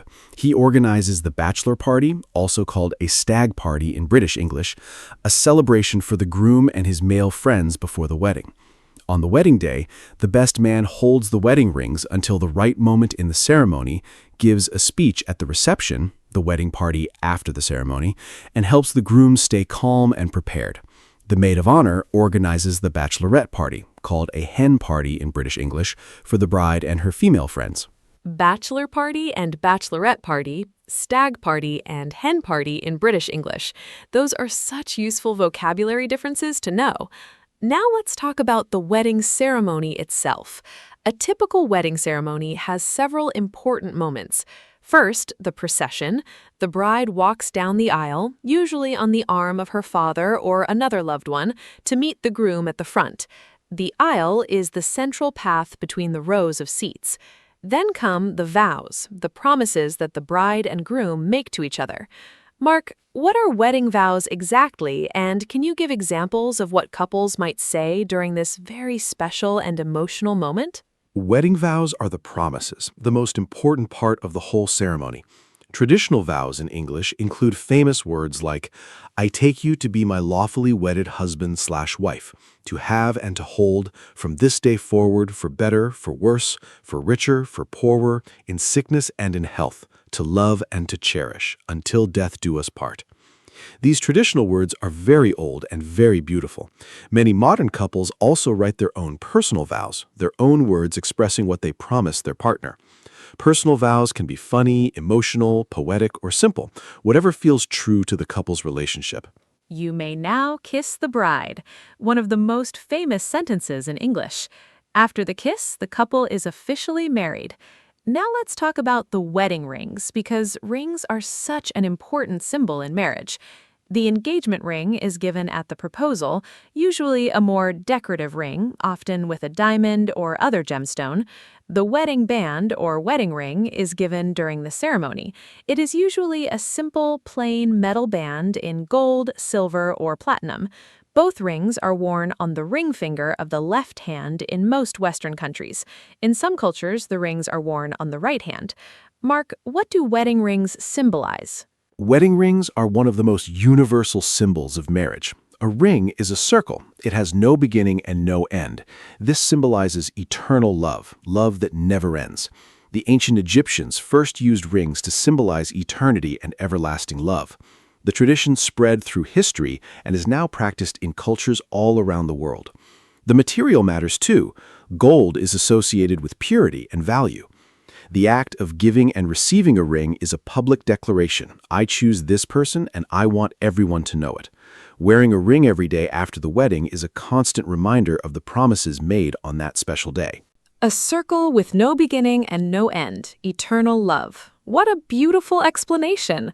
Now let's talk about the wedding reception, because after the ceremony comes the celebration. The reception is the party that follows the wedding ceremony.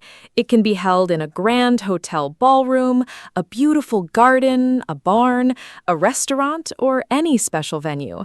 The reception usually includes a meal called a wedding breakfast in British English, even if it is served in the evening. There is also wedding cake, a decorated cake that the couple cuts together as one of their first acts as a married couple. Mark, what other things typically happen at a wedding reception? Wedding receptions are so joyful and full of wonderful traditions. After the meal, there are usually speeches. The father of the bride speaks first, expressing love and wishes for his daughter and son-in-law. Then the groom speaks, thanking everyone for coming and expressing love for his new wife. The best man speaks last and usually tells funny stories about the groom. Then comes the first dance, the couple's first dance together as husband and wife, usually to a song with special meaning to them. After that, the whole dance floor opens and everyone celebrates. There's also bouquet throwing, where the bride throws her bouquet over her shoulder and the single women try to. The bouquet throw is such a fun tradition. Now let's talk about different wedding traditions from around the world, because weddings are celebrated very differently in different cultures, and this is really fascinating. In the United Kingdom, something old, something new, something borrowed, something blue is a traditional saying. Brides try to incorporate all four things into their outfit for good luck. In India, weddings often last several days and include many elaborate rituals and celebrations. In Japan, the traditional Shinto wedding involves the couple sharing cups of sake, rice wine, to symbolize unity. Mark, do you know any other interesting wedding traditions from around the world? Wedding traditions around the world are so wonderfully diverse. In Nigeria, weddings often include a traditional ceremony where the bride serves palm wine to guests. She walks among them and gives her cup to the man she wants to marry, signaling her choice. In China, red is the traditional wedding color, symbolizing luck and happiness. The bride often wears a beautiful red dress called a qipao. In Mexico, couples are bound together with a decorative rope or floral garland called a lazo during the ceremony, symbolizing their eternal bond. In Germany, the couple traditionally saws a log in half together as their first task as husband and wife, symbolizing teamwork. Sawing a log together in Germany? What a wonderful symbol of teamwork. Now let's talk about the honeymoon. The honeymoon is a holiday or trip that newlyweds, a newly married couple, take together after the wedding. It is a time to relax, celebrate, and begin life as a married couple. The word honeymoon comes from Old English and Scandinavian traditions, and it refers to the first sweet month of marriage. Popular honeymoon destinations include tropical beaches like the Maldives or Bali, romantic cities like Paris or Venice, safari adventures in Africa, or mountain retreats. Mark, where would your dream honeymoon destination be, and what makes a great honeymoon? What a wonderful question. My dream honeymoon destination would be Japan, spending 2 weeks exploring beautiful temples, stunning landscapes, amazing food, and unique culture. I think what makes a great honeymoon is completely personal to the couple. Some couples love adventure, hiking, exploring, and discovering new places. Others prefer pure relaxation, beach, sunshine, and no plans at all. Some couples love culture and history. Others prefer romance and luxury. The most important thing is that it suits both people's personalities and interests. It does not need to be expensive or exotic. Even a short road trip or a cozy cottage holiday can be a perfect honeymoon if you are with the right person. Being together is the most important element. So beautifully said. Now let's talk about some very useful English phrases for talking about weddings and marriage. If you want to congratulate a couple on their engagement, you can say, "Congratulations on your engagement," or "I am so happy for you both." When a couple gets married, common phrases include "Congratulations," "Wishing you a lifetime of happiness," "Best wishes to you and your new husband or wife." If you are invited to a wedding, you might say, "I am so honored to be invited. Your wedding was absolutely beautiful. The ceremony was so moving." Mark, what other useful wedding-related phrases should our listeners know? More useful wedding phrases. When talking about plans, we are planning a spring wedding. The big day is next June. We are still deciding on the venue. We have booked the church. For describing the event, it was the most beautiful wedding I have ever attended. The bride looked absolutely stunning. The ceremony made everyone cry, happy tears. The reception was so much fun. For RSVP, responding to a wedding invitation, you might write, "I am delighted to accept your kind invitation," or "I am unfortunately unable to attend but wish you all the best." And a very common informal phrase, "When is the big day?" asking when the wedding will be. When is the big day? Such a natural and common phrase. Now let's talk about wedding clothes and appearance, because how people dress for a wedding is very important in most cultures. The bride traditionally wears a white or ivory wedding dress, a long, formal gown. White has symbolized purity and celebration in Western weddings since the 19th century.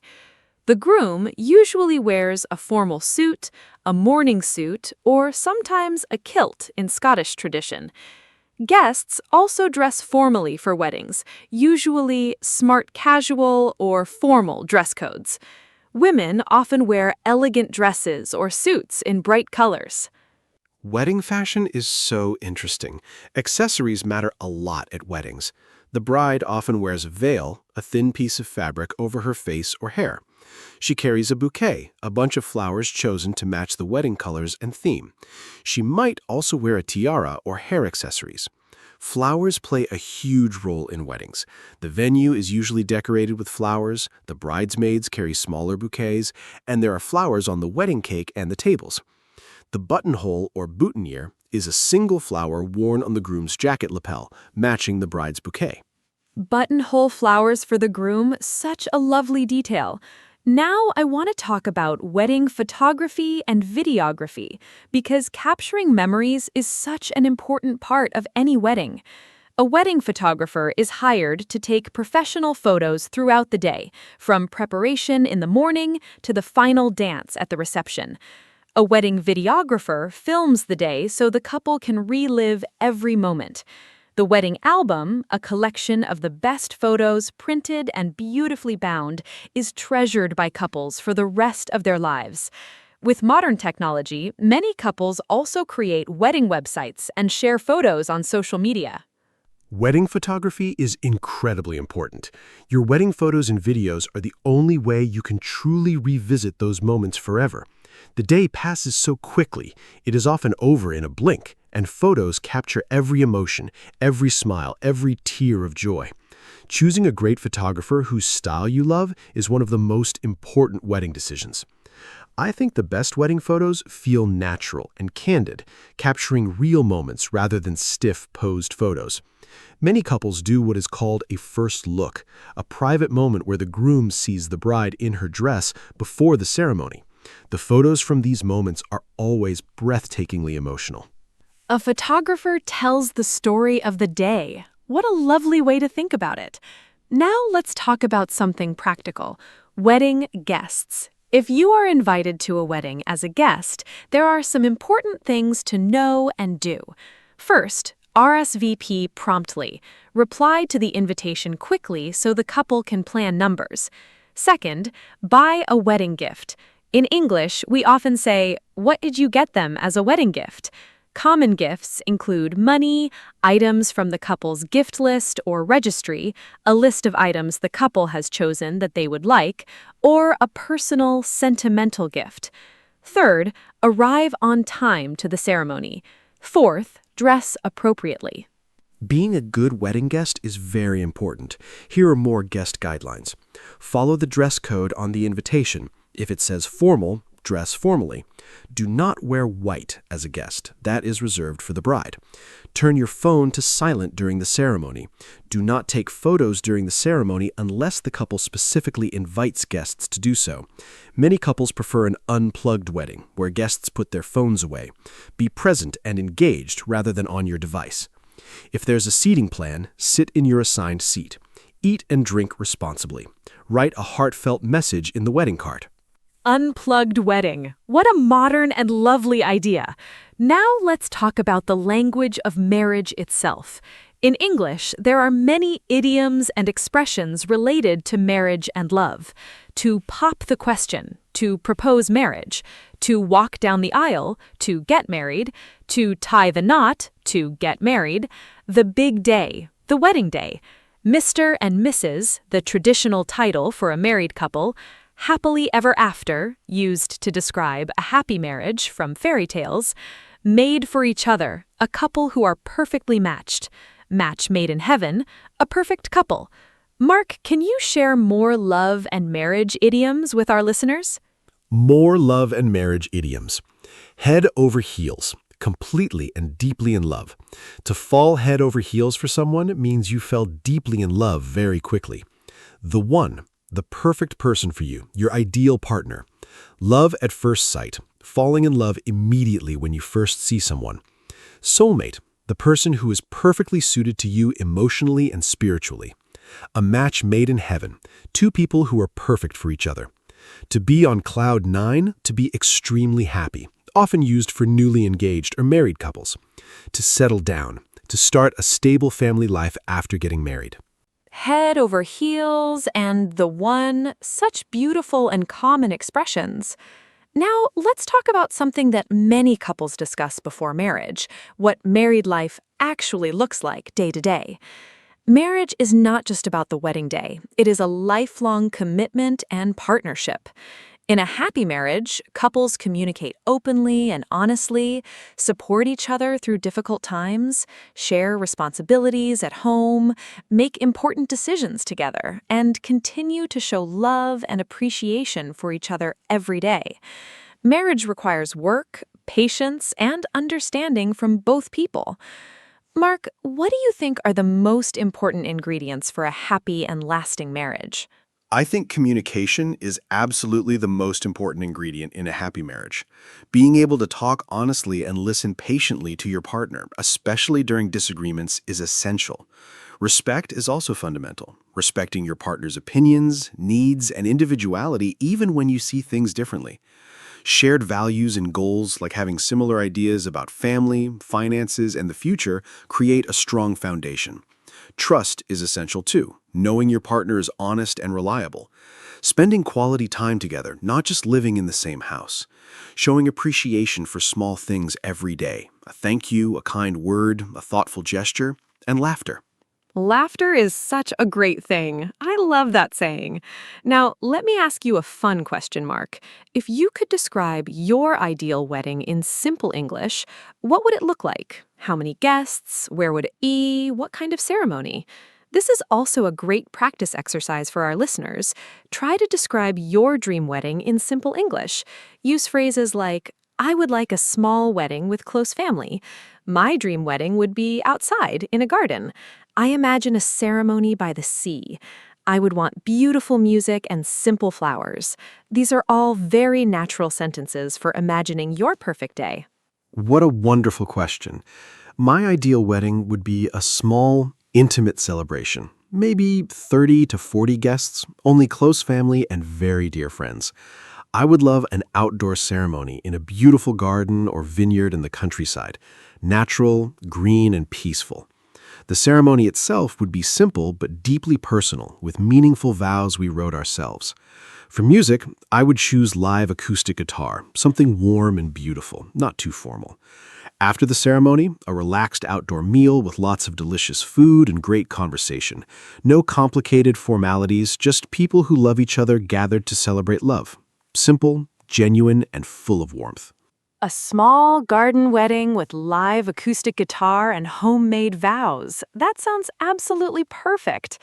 Now, let me share mine. My ideal wedding would be small and intimate, maybe 50 guests. I dream of a ceremony by the sea with an ocean view. The dress would be simple and elegant. Lots of wildflowers, natural and beautiful. The reception would be a leisurely outdoor dinner as the sun sets, with wonderful food, heartfelt speeches, and dancing as the stars come out. No strict schedule, just pure joy. The most important thing is sharing the day with people who truly matter, in a way that reflects who you really are as a couple. What a beautiful dream wedding, Anna. Now let's talk about marriage in different cultural contexts, because marriage is understood and celebrated differently around the world. In some cultures, arranged marriages are traditional, where families help choose a suitable partner for their child. This does not mean the couple has no say. In modern arranged marriages, both people must agree and consent. In Western cultures, love marriages, where two people choose each other independently, are most common. Same-sex marriage, marriage between two people of the same gender, is now legal in many countries around the world, and civil partnerships offer similar legal rights to marriage in some countries. Now, let's give our listeners some final vocabulary for this topic. A wedding anniversary is the yearly celebration of the date when a couple got married. Happy anniversary is what you say to a married couple on their anniversary. Different anniversaries have traditional names.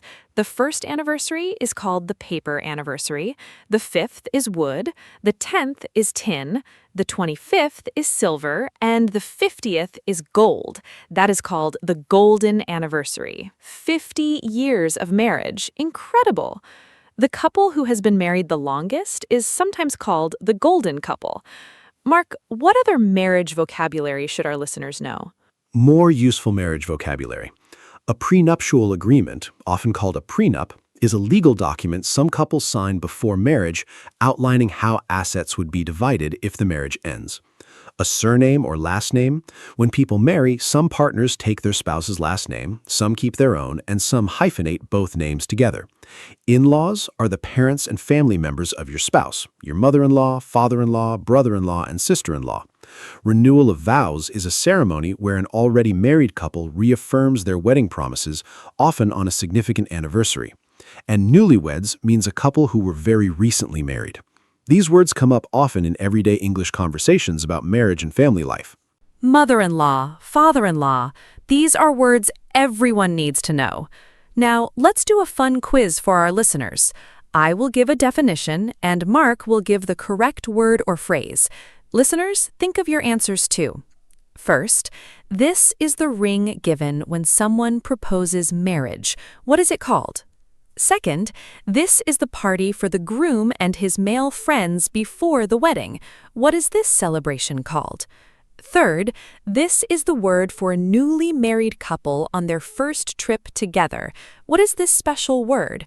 Mark, what are the correct answers for these three? Great quiz. Let me answer each one. First, the ring given during a marriage proposal is called an engagement ring.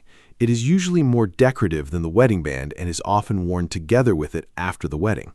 Second, the party for the groom and his male friends before the wedding is called a bachelor party in American English or a stag party in British English. Both mean the same thing. Third, the trip that newlyweds take together right after their wedding is called a honeymoon. The equivalent party for the bride and her female friends is called a bachelorette party in American English or a hen party in British English. 3 for 3. 3 for 3! Perfect answers! Now let's give our listeners some final tips for talking about marriage and weddings in English. Tip 1. Learn the key vocabulary: bride, groom, ceremony, reception, vows, rings, and honeymoon. Tip 2. Practice phrases for congratulating couples. Congratulations. Wishing you every happiness. Best wishes to you both. Tip 3. Know the difference between British and American English terms: hen party versus bachelorette party, stag party versus bachelor party. Tip 4. Practice describing a wedding you attended or your dream wedding. Use past tense for real events and conditional tense for imaginary ones. Mark, any final tips for our listeners? A few more final tips. Tip 5. Practice using the wedding idioms we learned. Pop the question, tie the knot, the big day, head over heels. These make your English sound much more natural. Tip 6. If you are attending a wedding in an English-speaking culture, remember the etiquette. RSVP promptly, dress appropriately, do not wear white, and bring a thoughtful gift. Tip 7. Weddings are a wonderful conversation topic in English because almost everyone has stories and opinions about them. Use this topic to practice real conversations with English-speaking friends or colleagues. Ask them, have you been to any weddings recently? Or, what was the most memorable wedding you had attended? These conversations will flow naturally. What a beautiful and truly special episode this has been. I hope all of our listeners feel more confident talking about marriage and weddings in English after today. Let me give our final summary of everything we covered. We talked about proposals and engagement. We discussed wedding planning, roles, and venues. We learned about the ceremony, vows, rings, and the procession. We explored the reception and its wonderful traditions. We talked about honeymoons, wedding fashion, photography, and wedding guests. We shared wedding idioms, cultural traditions, and the meaning of marriage. And we learned so much useful vocabulary and natural phrases. Marriage is truly one of life's most beautiful celebrations. Thank you so much for listening today. Thank you so much, Anna. This was an absolutely wonderful and joyful episode. And a huge thank you to every listener who spent this special time with us. Whether you are planning your own wedding, dreaming about it, or simply learning English vocabulary, I hope today's episode was helpful and enjoyable. Marriage is a beautiful topic because it is about love, commitment, and celebrating life with the people who matter most. Use all the vocabulary, phrases, and idioms we learned today in your real English conversations. Tell someone about your dream wedding. Ask a friend about their engagement story. Talk about a wedding you attended. Language comes alive through real, meaningful conversations.